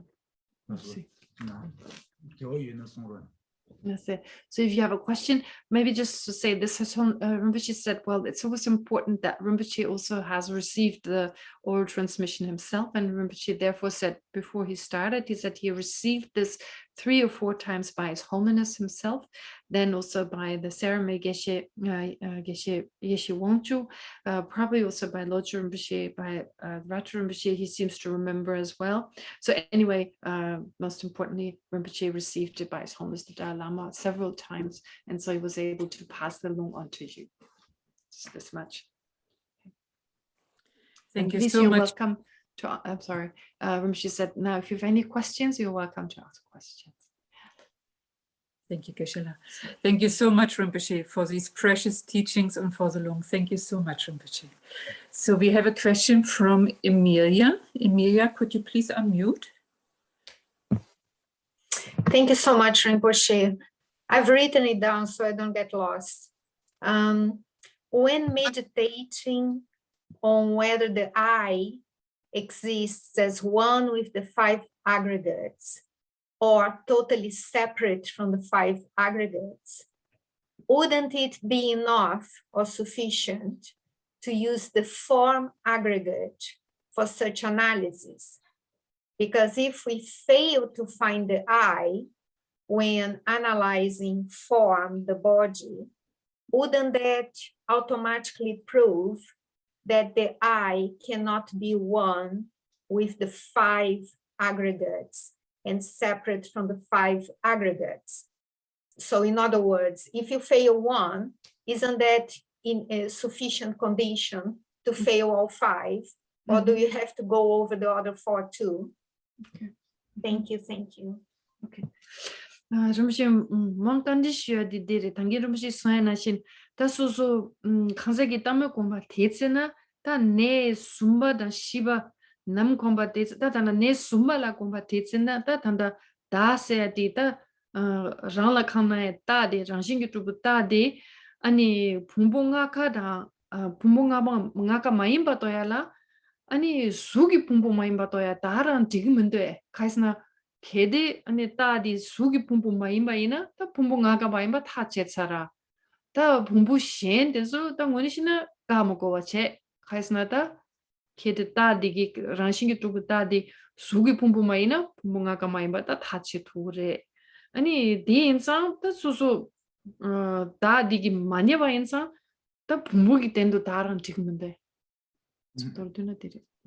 This Dadi Suji Pumbure said, Louis Dazan be ranking winning tree, pumping winning tree, Dadi Suji Pumbure Smiti, Jagar Gitaru in Anglo, New Shitaris, that Suji Pumbure, Pumbangare, Sunking Putamochi, Yoda Yore.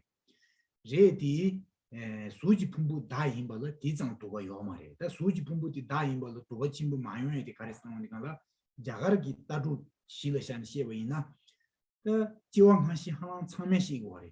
진짜 수지 풍부세디 신디장라 파미 쿠자데 주 아니 창원중 타마디 두트가는 메자당 그 텔라창도 그 신디 풍부디 다라고 주 거래. 이내 다디 지오시만은 주고.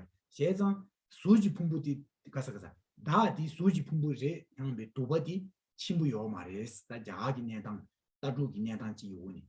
뭐에네 줄을 제버 있는데 다 수지 분부 두두디 아미 녀도 쿠라레 지지 창문 좀 로스네 디네 타마디 미라당베 가린 텔라지 차지 군도스 창고 거라 디 디장고 구주 바드네 타만 주 존도 거래 세상 디 디간라 다디 수고 많이 바레세디 분분하게 나로라 수지 분부 다 많이 버디 무죄제당 하고에디 시라오 요레스 이나양 수지 분부를 파고 두 치유디 가르스 난시지 분부 가르스 나오니까 넘버 10이 초어디 진버디 지어신만은 주어 부카시에다 저가마 팅어디가라 싱가마기 팅시디 치시마를 루비요 인디가라 나시디 다다 냔돌을 루비요 인디가라 나시 다레 상비 도어디 슈치요 인디가라 수지 품부 다이버 가와 장마시비 넘버시비 품부엔 다이버 가고에디 도스 신주징이 시차부지 제당 인르부 신주제 근데 용디가라 아니 낭시의 메시지 도와치오 용데 예수스 남베 주도모 나로라 넘버십이 품부디 다레스긴 하버드 이지 넘버십을 쓰고다 주와 이지 넘버십을 다레스에디 남베 주도모 마치오기 숨고다 마치오기 넘버십을 다레샤시 손디가나 넘버십이 품부 다임버 가야디 문에지나 디위 문이 때버이나 가카슈스는 지요래 제정 품부리네 가야디 고거주진 요래 아니 품부가서에 대한 개심부시라 요래 도수 공부시다 빼는 아주 카시에 초의 품부를 따니샤 그래 카시에 두시지 품부를 따니샤 그래 카시에 넘버십이 품부를 띠니자 카시에 두시지 품부를 따니 가샤고 간데스리스 라우디가라 나주 미디 지마 이동원지 로 단 지마리스 라우디가라 수지 품비기 군에 나 따인 거라 지마스로는 수기 창 따인 거 다 수라 띠네 다 따인 거 아야 타니 따라 신다지 강나로 뭐 다나신 고 셰당kin 레스로는 셰동kin 레스 다 나라 따인 거 다 띠나 수지 품비 차도로 나라 따인 거도 셰동kin 세당 아니 이 온제 지킨세 띠네 라운딩 나라 따인 거도 수라 다 띠나 수리 다 띠마인베 양고 케버레세지 고 케버레 고 룸버레 아니 다나신기 쿠 쿠버레스는 강도마다 쿠 좀버브레세스는 딘제 돈이 시험 우리가 연딩이 차네 실업이 차네 단 도시 지품도 공수도 왔다 실어당 연딩 디제제디 단 도시 지품보다 다이고도 다야 아주 단답변은 디로 소유 품보 도시 지품 도시세 미디베 디오레스 가서 그래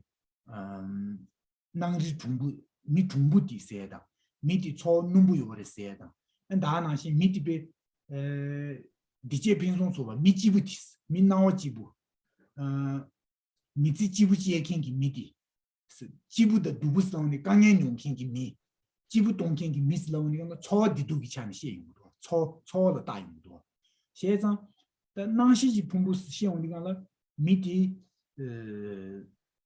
맞죠 난진 쿠슐로 루스테베 있나 동벌테베 있나 미도 장도 가고 요르디 쿠이 상루디 나부 요르다 님바 요르다 스라운이 강라로 민나부티스 라운이 강라 나 심벌 때니 다임 거 요소지 심벌 때니 나 다임 세상 풍문가를 때니 나 다다 미러 용고래 두시스에디 디데딘디데니 문제지에디 쿠베 단 디네 러주고민도 패치 러주고성도 슈리 차보다 지 인제 차보 요르세 디 러용디 강라 단 두시지 풍부던 저차디게 요소지 강든 두시를 때니 다다 용고 요소지 디네 미러 다용고 세상 풍문가디 다기 다시라 샤당 티레 아니 가용베 거래는 나시지 그 다이뭐 가야디 니디 친구도네 가고에 손시 요레스.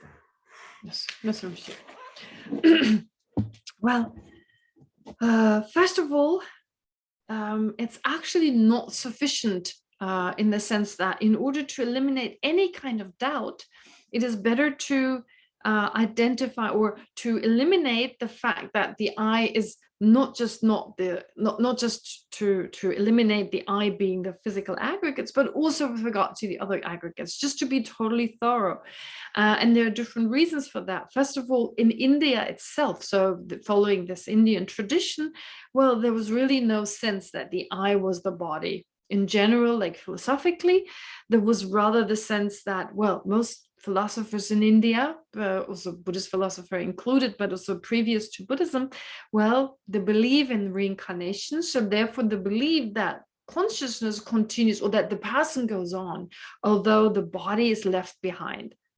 A very strong sense that, yes, you have this body, it comes from your parents' body, and at the time of death, that body decays, and you as a person continue on. Therefore, a very strong emphasis on something continuing on, and in that case being consciousness. And therefore the mind moving on, it's very important to then analyze the mind, that the mind moving on. There's extensive explanation also. Well, the other Buddhists, like other than the Prasangika school, the other philosophical Buddhist systems, well, some of them would say all 5 aggregates are the I. That assertion existed, but actually the main assertion was, other than for the Prasangika, was that the I, the inherent I, the I as it appears, that is the mental consciousness. So that is much harder to get rid of, that view, seeing the I and the mental consciousness as inseparable. That view is much harder to eliminate. And so that is one reason that philosophically it's important, from the point of view of the different philosophical systems, that they associate the I much more with the mind, with the mental aggregates than the body. But on top of that, also, depending on how we look at ourselves or another person in that case, because this also relates to other people, well, we connect to another person also sometimes to a particular aggregate, even to the body at times. So when we say this person looks beautiful, we identify, or we see this person as just being this beautiful person. That relates very much to the body. Or if they're a singer, for instance, they've got a beautiful voice, well, it's again to do with the body aggregate and with the physical aggregate, and it's clear then we see this person as closely connected to this aggregate. Same is true when she gave the example of a chanting master, of someone who's a really good chanting master, chants really well. But then there are some, when you look at this other, like another person, and you identify them as this scholar who's able to distinguish this and that and so forth. So that has to do with the mental factor of discernment, being able to discern, to distinguish between this, that, and the other. So there's definitely a sense that that this is the mental that this person, you identify them by the mental factor of discernment, of discrimination. Other kind of mental qualities, whether they're an author, whether they're crazy or not, we see people, definitely has to do with the mind. But here, remember, you mentioned the scholar as being the discernment. And then with regard to feeling, well, if a person is really happy person, they're really happy all the time, then we identify them with feeling. Or they're really depressed, someone who's depressed all the time, is really unhappy. Again, we look at this person from the point of view of their feeling. And then from the point of view of, well, externally they're really beautiful, but their way of thinking, their attitude, the way they think about things, well, then that relates mainly to the mental, to consciousness itself, just having negative thoughts, etc. And so in that way also, with regard to the other mental factors that are included in compositional factors, and again, there's certain characteristic we perceive in another person, we strongly identify this person to be these other mental factors, which are part of the compositional factor of the 5 aggregates. So that shows that the way we perceive of someone can sometimes strongly relate to one of the 5 aggregates, which is why it's necessary to negate all 5 aggregates. That is, the person being none of those 5 aggregates. Mm-hmm. Next question. I'm so sorry. Next question is from Poon. Poon King, could you please unmute? Thank you for the precious teaching. Thank you. I'm taking the opportunity to ask. I've got 3 questions, 3 short, I think, short ones. First one is regarding visualization of one's guru and deity being inseparable as one. Does this applies to only to the deities that one has taken initiations under the guru, or one should see all deities are inseparable from one's guru, and why? That's the first one. Second is that for any mind apprehending an object, is the image of the object already existed in that mind before the mind projects or imputes the object out, like externally. Because bearing in mind that there is a time and space gap. Third is very simple, is the relationship between I, body, mind, is the I being the entity and the body and mind being the isolates, and I is not the isolate. Okay. Thank you. Poon, may I just ask one question, one quick question sure. regarding your second question? You're asking, does the image, are you talking about the generic image, for instance, of a vase? Does that exist before you label vase? Does that appear to the mind before you label vase? Is that what you're saying? I think is the mind, whether it's a conceptual mind or direct mind, a direct perceiving mind, is the image already existed in that mind before it projects, before it labels. Okay, but the mind that labels only the conceptual mind, so it's not the sense consciousness. Sure. Okay. Yeah, so I should ask conceptual. Okay, great. Yeah. Thank you. Yes. Sure, but what I'm saying is we're talking about projecting objects, projecting objects. So my understanding is the mind that projects the objects, because there will be time gap and space gap between the mind projecting and the projected object on the screen, for instance. Is the mind already had a project, an image, then project out and then label? Project out. I thought you meant projecting and labeling mean the same to you, but can you define project? Because to me it seems projecting means labeling, but now you're talking about appearance, labeling, and then projecting. I think I should be saying that according to Prasangika, you got external objects. You got external objects. So the mind projects the external object. What do you mean with project? Perceives, apprehends, labels. Imputes, labels. Okay. Deposits. Yeah. All right. So the question remains: does the generic image of the vase appear before the mind labels vase? Yes. Projects, labels. Okay, great. Thank you.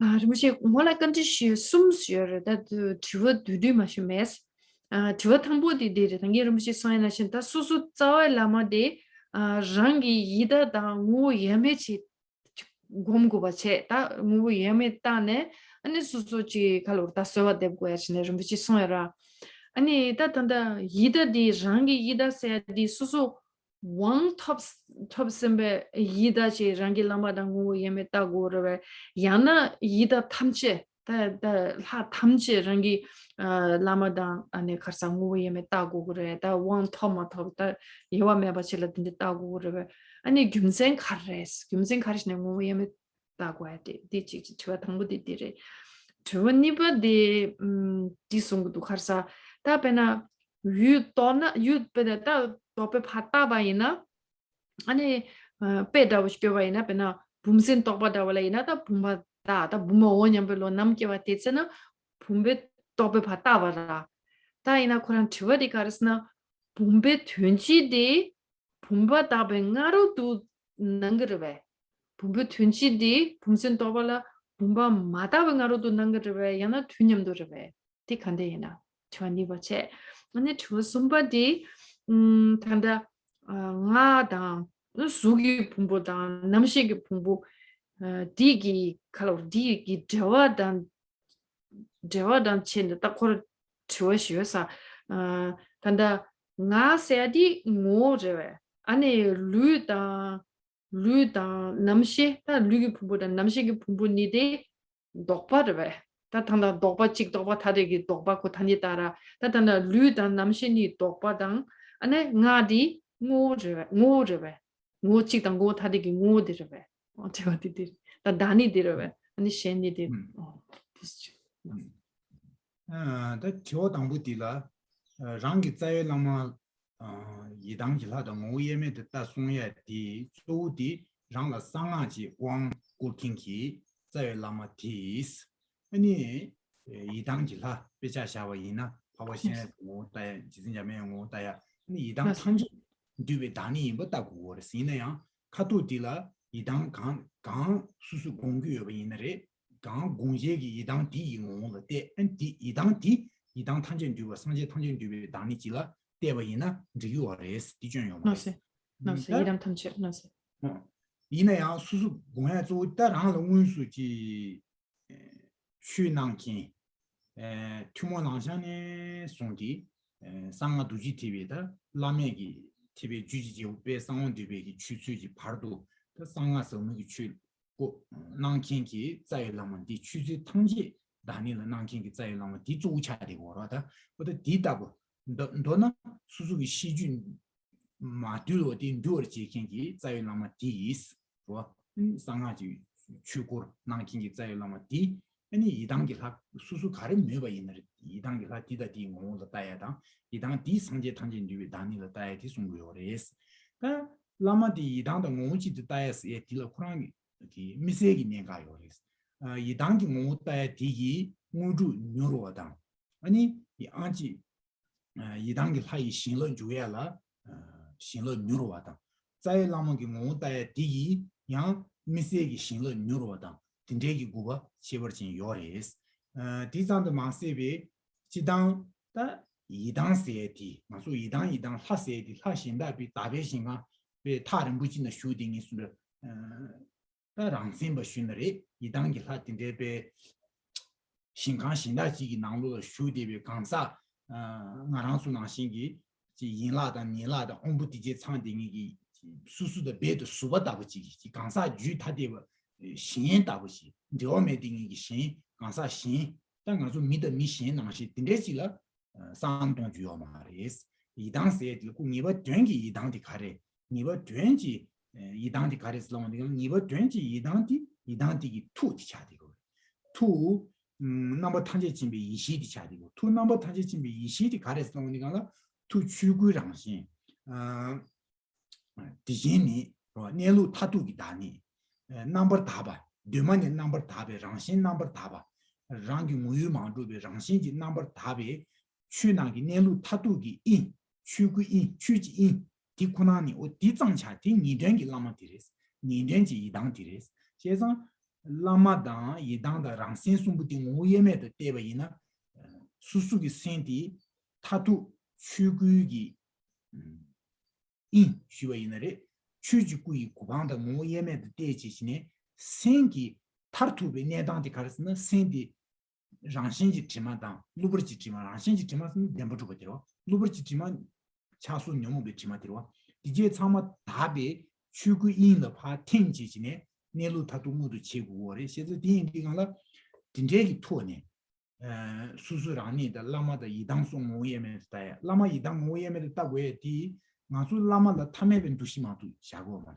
나라수 미나시지마도 상황이 취주 용수 주고 꼬르투켄기 라마 친이 창와 디 지당기 미페바지 자원이 말해 다 라마 인제 쓰고 말다 다스지 취마시에기 빼는 나다 딘데지가 쓰고 말해 운에기 친이 차상 창켄기 라마지 아버도 왕시 된다디베 체 롱마지 세다 덴버지 꾸르투킹기 라마디나 문에 자네기 상제기 구방 니 차켄지 마도 딘데 꾸투에 요마 세상 왕체 롱마지 구에라 딘데 라마 세다 덴버디 된라양 구 이당기 하당 상제랑 차디고는 상제랑의 때네 이당랑의 때네 준군세 연대 군딩기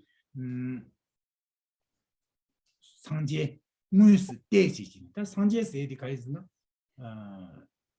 시제 진구를 지니 바로 디송고라 나진 맞고 시제 진구로 시제기 취시제라 상제기 투기쳐 투기쳐서 정말 꾸이쳐 송기쳐 구동 오예메리스 와 딘제기베 이당기라 상제기라 상제 디당 라마 모예메 땅 리가 라마 디베 다베 상제랑을 따투해 주는 거 디따투가 있는 양 신런 주야 무주 주야 기진 치워당 생주 신지래야라 미세기 니버 통하지다 수수기 마다베 나와 장야라 미세기 뭐가 친구 주요레스 그다 주신 뒤뒤치에 있는 거란데 제시 멍부차스다고 하는 디제 Lass mich 니 타마타마 lass mich sorry alle 타마타마 딩이 넬라식 슈샤나다 나가단데 디기 넬라시 자 단다 딜라마던 디지 nen가란데서 딩엘라식 슈샤나 디그라 no 나세 아니 티워 셴바데 조당에 제라 양게 좀 시스 So just in relation to your first question, so actually I asked permission, I said to Rinpoche that I would answer the first part, the last part Rinpoche said, I say it first actually, because Rinpoche said this relates to Tantra. This relates to Tantra, and it should not just be any kind of Lama, but rather Rinpoche says, like, if someone can give you the 4 initiations, the kind of with the explanations and everything, then you have a really high quality type of Lama. It should not just be an ordinary person. So this person who's really given you this kind of quality of initiations, well, they're reached in the enlightened state. So therefore, that's what's important in this case, to understand this person has all the qualities, has achieved the mandala with the unified state of body, speech, and mind. And so that's why, like, all pervasive, having reached this all pervasive state, and you receive a special blessing through seeing the teacher in that way. And therefore, doing so, it helps you to have a pure vision of all the objects around you, to not have the impure vision that we ordinarily have.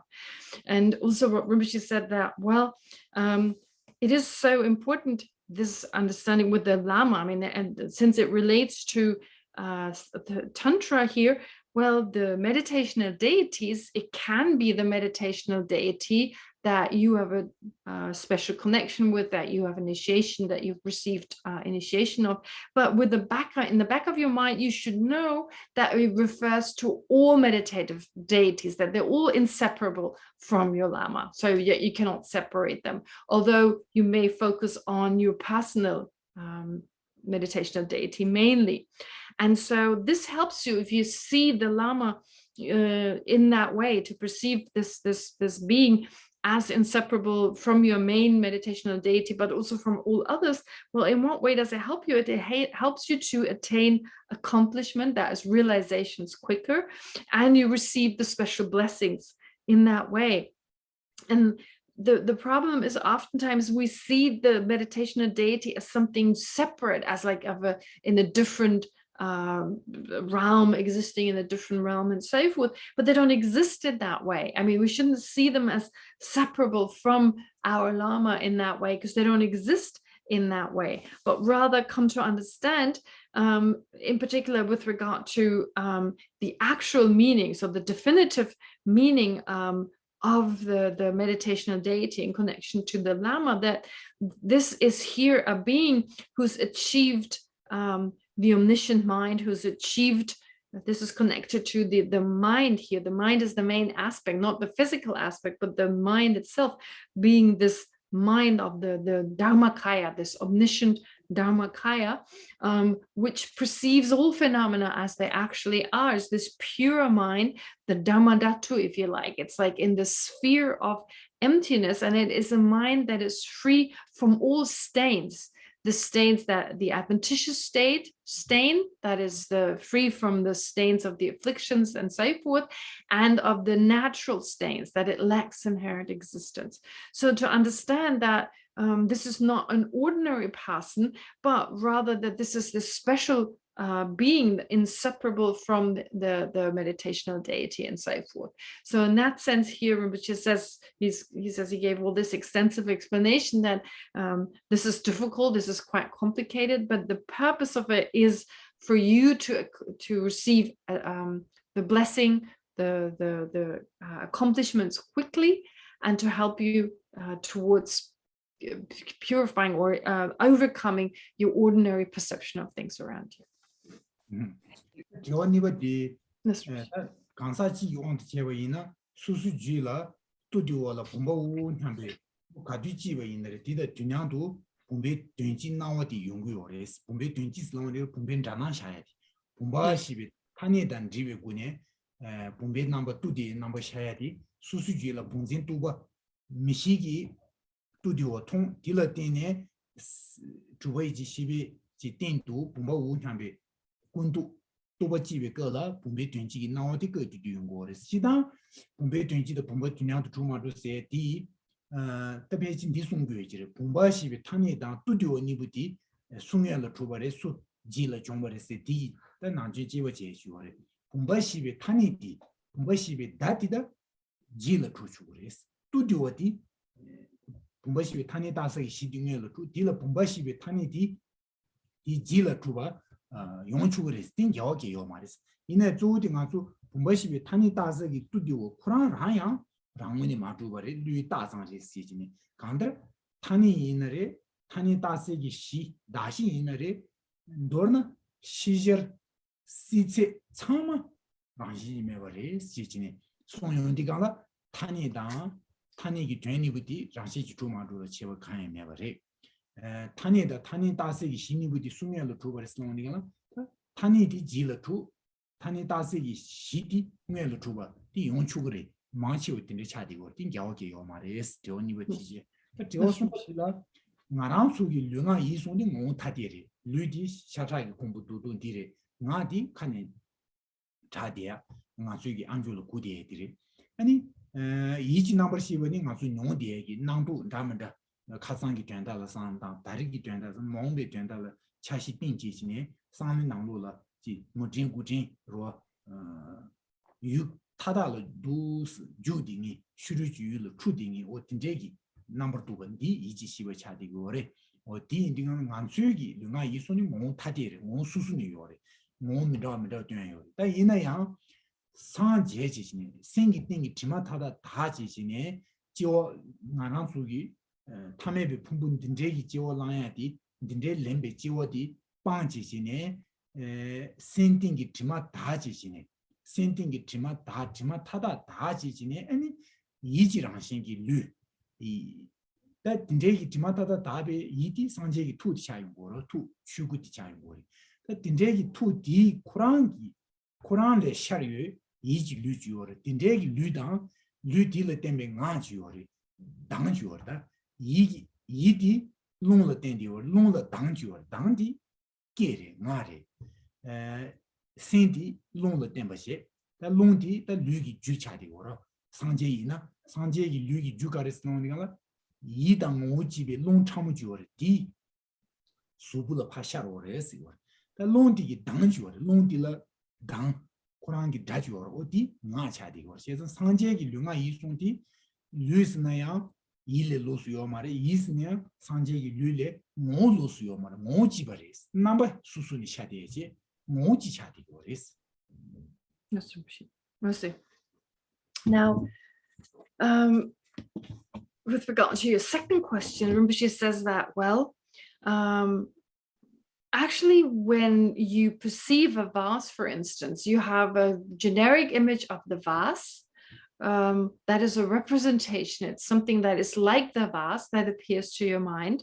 And there's the thought vase. Now, if you think in particular with regard to labeling, for the first time applying the label vase, first, your eye consciousness has perceived, well, what in actuality is a vase, but in actuality, what you see is an object, a bulbous, flat-based object able to perform the function of holding water. That's what appears before you label vase. So you perceive an object there, and then the mental consciousness perceives a mental image of this bulbous, flat-based object, and thereafter you then label vase. So there's this time difference that initially there's the basis of imputation that appears to your sense consciousnesses, then to the mental consciousness, and based on that, so you have the appearance, the generic image of this basis of imputation, flat-based bulbous object, And then based on that, you label vas. There is this time difference, because Rinpoche says, well, yeah, before we label something, we need to perceive, before we can perceive the actual object, so the vas that appears because of us labeling it, well, before that, we have the appearance, or we have the perception of the basis of imputation. So there can be a time difference, there can be a time gap. First, the object that is the object of imputation, the basis of imputation, that appears, and then the object appears. But there's no contradiction in that none of them exist inherently. So nonetheless, they lack inherent existence. First, you have the basis, then you label, and so forth. And that was the second question. And the third question, Rinpoche says, well, when you say body and mind as like the isolates versus the I, well, Rinpoche actually explained this. Well, with regard to body, speech, and mind, in our ordinary case, they're different isolates, different phenomena, and they're also of a different nature, a different entity.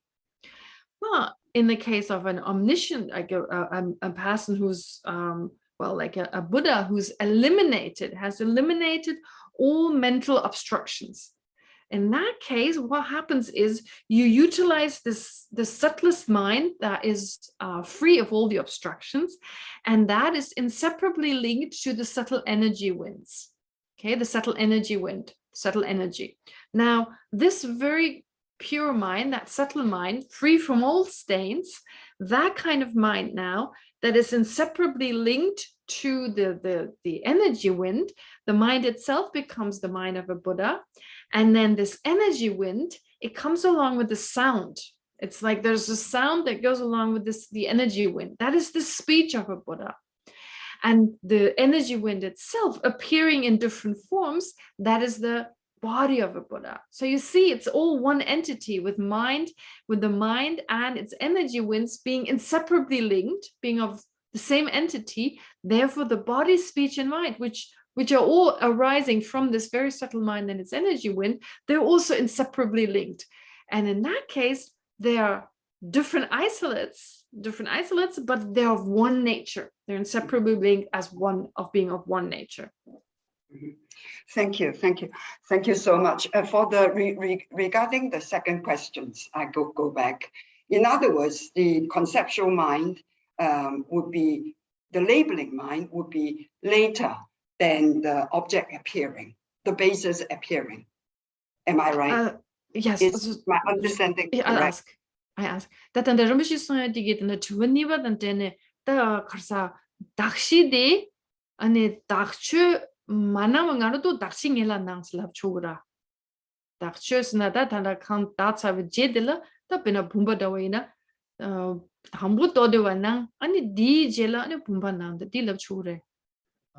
다시 공부해서 다시 더 다시니 부디 균형도 주고 땡기어래.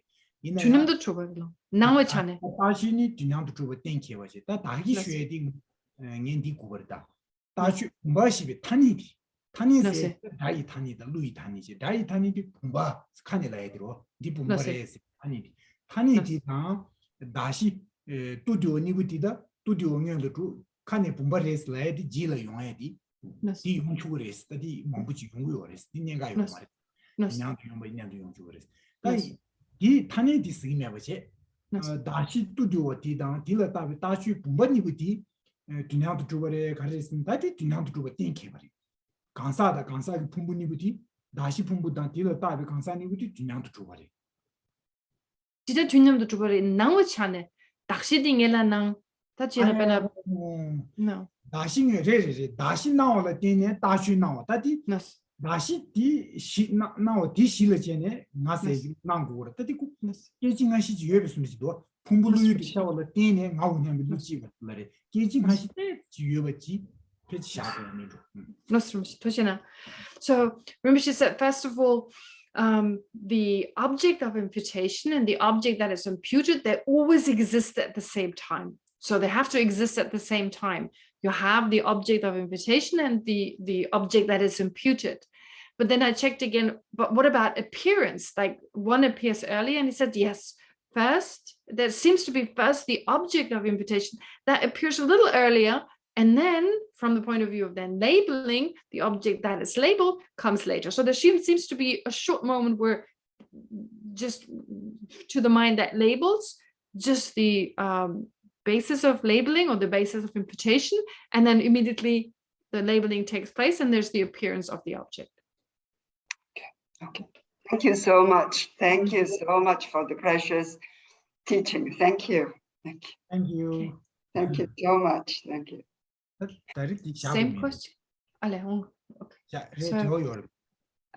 So is that it? Do we have more questions, or maybe she says we could maybe leave it at that? But if there's that is it. I think there is Jackie. Jackie, maybe last question. Yeah. Okay. Thank you so much, Rinpoche. Jackie La, could you please unmute yourself? Thank you very much for your teaching. I don't quite understand. I'm trying to understand how you treat things as being like illusions. So if we see a snake, or if we see a rope and we think it's a snake, it's because it's outside of us, and we go and our awareness then goes to it, and then we analyze and embellish it. And then if we think it's an illusion, we are still aware of it, but we don't go out and analyze it. Is that how we think things are an illusion? I'm sorry, I'm not sure I understand. Are you talking about the magician's illusion? Yeah. Or are you talking like about rope and snake? Well, the same, rope and snake is an example of the illusion. Like we see, it's an illusion that we see the snake on the rope. Like after our post meditation. Okay, sorry, just let me interrupt you, Jackie, just briefly, sorry. Rinpoche didn't speak of the rope and snake in that context. He talked about the magician who is aware that whatever is appearing doesn't exist there, but that it appears as a horse and an elephant. Okay, so we won't do the snake rope. So if we just do an illusion, yes. So I see the sage bush or the rosemary tree outside my window. Mm-hmm. After meditation, if I'm treating that as an illusion, does that mean my awareness goes to it, but I just don't analyze it and rip it apart and add my embellishments and stuff? Is that how we treat things as illusions? I don't quite understand. Like, once you think something's an illusion, how do you then interact with it, or don't you interact with it at all? Okay, thank you. Thank you. More condition di dire tangier mo soya di tanda jeto gi ne ka so thangbu doni do lo ke chane da chik so ta khar doni kom lo la ya da ne ya la ne ani chi jeto gi ne ka so da gyuma da na wa ta gyuma da na wa chi gyuma na wa sha la gra da gyuma khen gi na wa na shin da yu tham shi tu na ba sha so yora 대달 이나 다 규마다 나와 되다 이나 다 지 간데 이나 다뭐 세고 가르다 단데 세고 추모서 다 다나 가지고 강 나야디 아니 규마다 이나 다 소소 남기나 신치라 가르 작sem라서와 마케 왔다 그러베 야나 디마임 버칠이야 소소 유일라 지 칼로 다 저와도 체고라 유토고리 잘라야 꺄고야라 소와라 된소 디 체마 토에도 차대요. 다고 세우지 고츠미도 유탐지 규마다 나와다 실라 떠나 아니 유일라 자와 간데 체투. that's 디 규마다 세디 노세 제나 다시 제나 냐마이나 나랑수 파슈 랑수 버스니 파 세가지나 디 주지레다 스체치네베 빈지 낭티낭시지 빈 민다자서긴 빈기지 낭티낭시지 디 주지레다 스체치네베 니바지 띵케바 랑수바 투마메바니 주진 디레스 니바지 예딩이기 텐데이베 낭티 스네레다 다다베 주구주세 예데버지 나오샤고로 다 돈이 또 잡지를 지달을 야 랑용디가라 딘제기베 랑수바다 유크라기 문이 두베 주지디 메바디 ku 띵케 차요 하고요로 이 하고베 투네 주진 나용고로 제가 주진 나용고 요레디 날 돈이 마토베 거기 주지 나와 주지 짐바 나신기 딘제기 장수비 주지 매버 된고 시자와 세상 나용구 요르디 제바 제가 지나 니에요마 동바레스 세상 동양 나용고레 나나야 동바레 나동 니주 인바지 다야들이 나동 니주스 대지지네 나동 니주 인바르 상바디 주마다버 따오스레스 주마다비 따오중 그레스 디 따오중바디 나중기 자와라 준지 마레스 자와 나동 니주레스 나와 나 야낭그레 동베랑 신야레 세상 자라레가 자라 파슬리아 이메나 자와 가르치에 이메 세상 상제 중된 되게 송야디 자와 탄지 도베 다상기 자와 that's 자라 이나레 자주기 자라 이나야 도베 다상 자킨 이나야 도베 다상 도베 다상라 아니 자와당 기법부당 자라기 낭샤디 태기레 쓰고 Nostrum-shi. Tadanda yin rangshin ki tuba nawa, rangshin ki tuba nana yang tongwa shi. Ra, da rangshin ki tuba nawa, tilap shura, Nostrum-shi. Nostrum-shi. So, Jackie, in answer to your question, well, what it means is that when we realize emptiness, for the first time, we realize that phenomena do not exist the way they appear to us. So ordinarily, before we realize emptiness, it seems that phenomena, as they appear to us as self-sustaining, as something concrete, as if you can point at the essence of that thing. It exists. It feels like the phenomenon exists in and of itself, able to define itself. It's not merely labeled. It has its own kind of inherent existence. That's how things appear to us.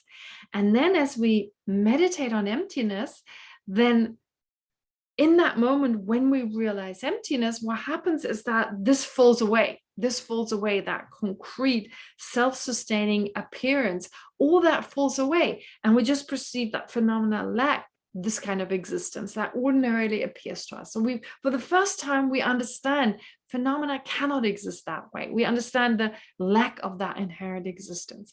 Now, as we arise from this appearance, as we arise from that meditation, things appear to us again. So I checked with Rinpoche, can I say they appear inherently? And so Rinpoche says, yes, you can add that. They still appear the way they existed, they appeared before, right? The appearance is still there. But then you remember, oh, but they don't exist that way, because you understood. So in that way, you bring the two together. They appear, yes, just their appearance. So they appear, but they lack inherent existence. So you can bring the two together. They still appear, but you can unify those two. Although they appear, they don't exist that way. So they lack inherent existence, and they're merely labeled. They function, they work, they function, everything is possible. But you understand that now appearance and empty, they appear, but they lack inherent existence. So you can bring the two together. You can both of them work, that despite their appearance, they don't appear that way. So that's like an illusion, like a magical illusion where things appear one way, but they exist in a different way. And that's what you understand. They understand they're just like this magical apparition. Thank you. That's all. That's it. Thank you so much, Rinpoche. O sa shi perki juk me tram re rap ling zini de gyampa di sangye zingdu mi te uwayi trokunam dak zing la pa shok. May my Venerable Lama's life be firm, his white divine actions spread in the 10 directions. May the torch of the teachings of Losang always remain, dispelling the darkness of all beings in the 3 realms. Idam Guratna Mandalakam Nyayatayami. Gangri Rave Kowe Sinkam Dia Pendang Dewa Malu Junwene Shenre Zigwan Tenzing Gyatsoi Shapesi De Bardu Tengyoshi Jangchok Semchok Rinpoche Magya Panam Kegyochik Yewa nyampa me pa yang gong ne gong tu pa wa sho. Thank you so much, Rinpoche, for taking out time from Rinpoche's very busy schedule and coming here in the virtual realm, in the internet, and giving us teachings, these precious teachings on this very precious text. Thank you so much, Rinpoche.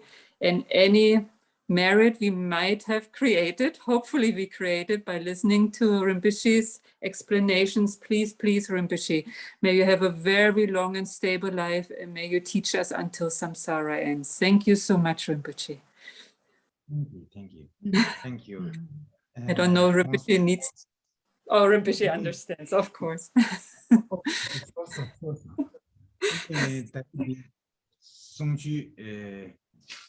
다시야기 국어 중보디 가우시라 좀 두치나 토마티라 단다 기시마 기시라 투치 쉐이 게주르메바인 차차레 제가 할레비 야우 주기에서리 투치나 쉐이 다나신 구디나긴다 다른가 손지시 자외 카도라 냥슈 남긴 참모의 투지치 쉐이 도스가 손냥도 종야다 디강라 추기 토는 저와 다투가 중보디 가오시라 좀 투치나 쉐이 몽발아야 조군제야기 메난다 저슈기 참모의 구슬로 투자나거나 투치나. That's it. So Rinpoche is saying he would like to thank you for this opportunity. He was very happy to be given this opportunity to give these teachings today. Thank you also for the translation. Thank you for everyone who's organized this, everyone being part of putting this together. So wonderful that this came together. Also for those who had the interest to listen to these teachings, to attend the teaching. So all of you, thank you. And Rinpoche says he hopes and he prays that we will meet again in the future. And in the meantime, please take care, stay well, stay safe, and all the best. Yeah. Thank you so much, Rinpoche. Please teach very soon again. Please in Tuchita. Thank you so much, Rinpoche. Thank you. Bye-bye. See you soon. Bye-bye. Bye-bye.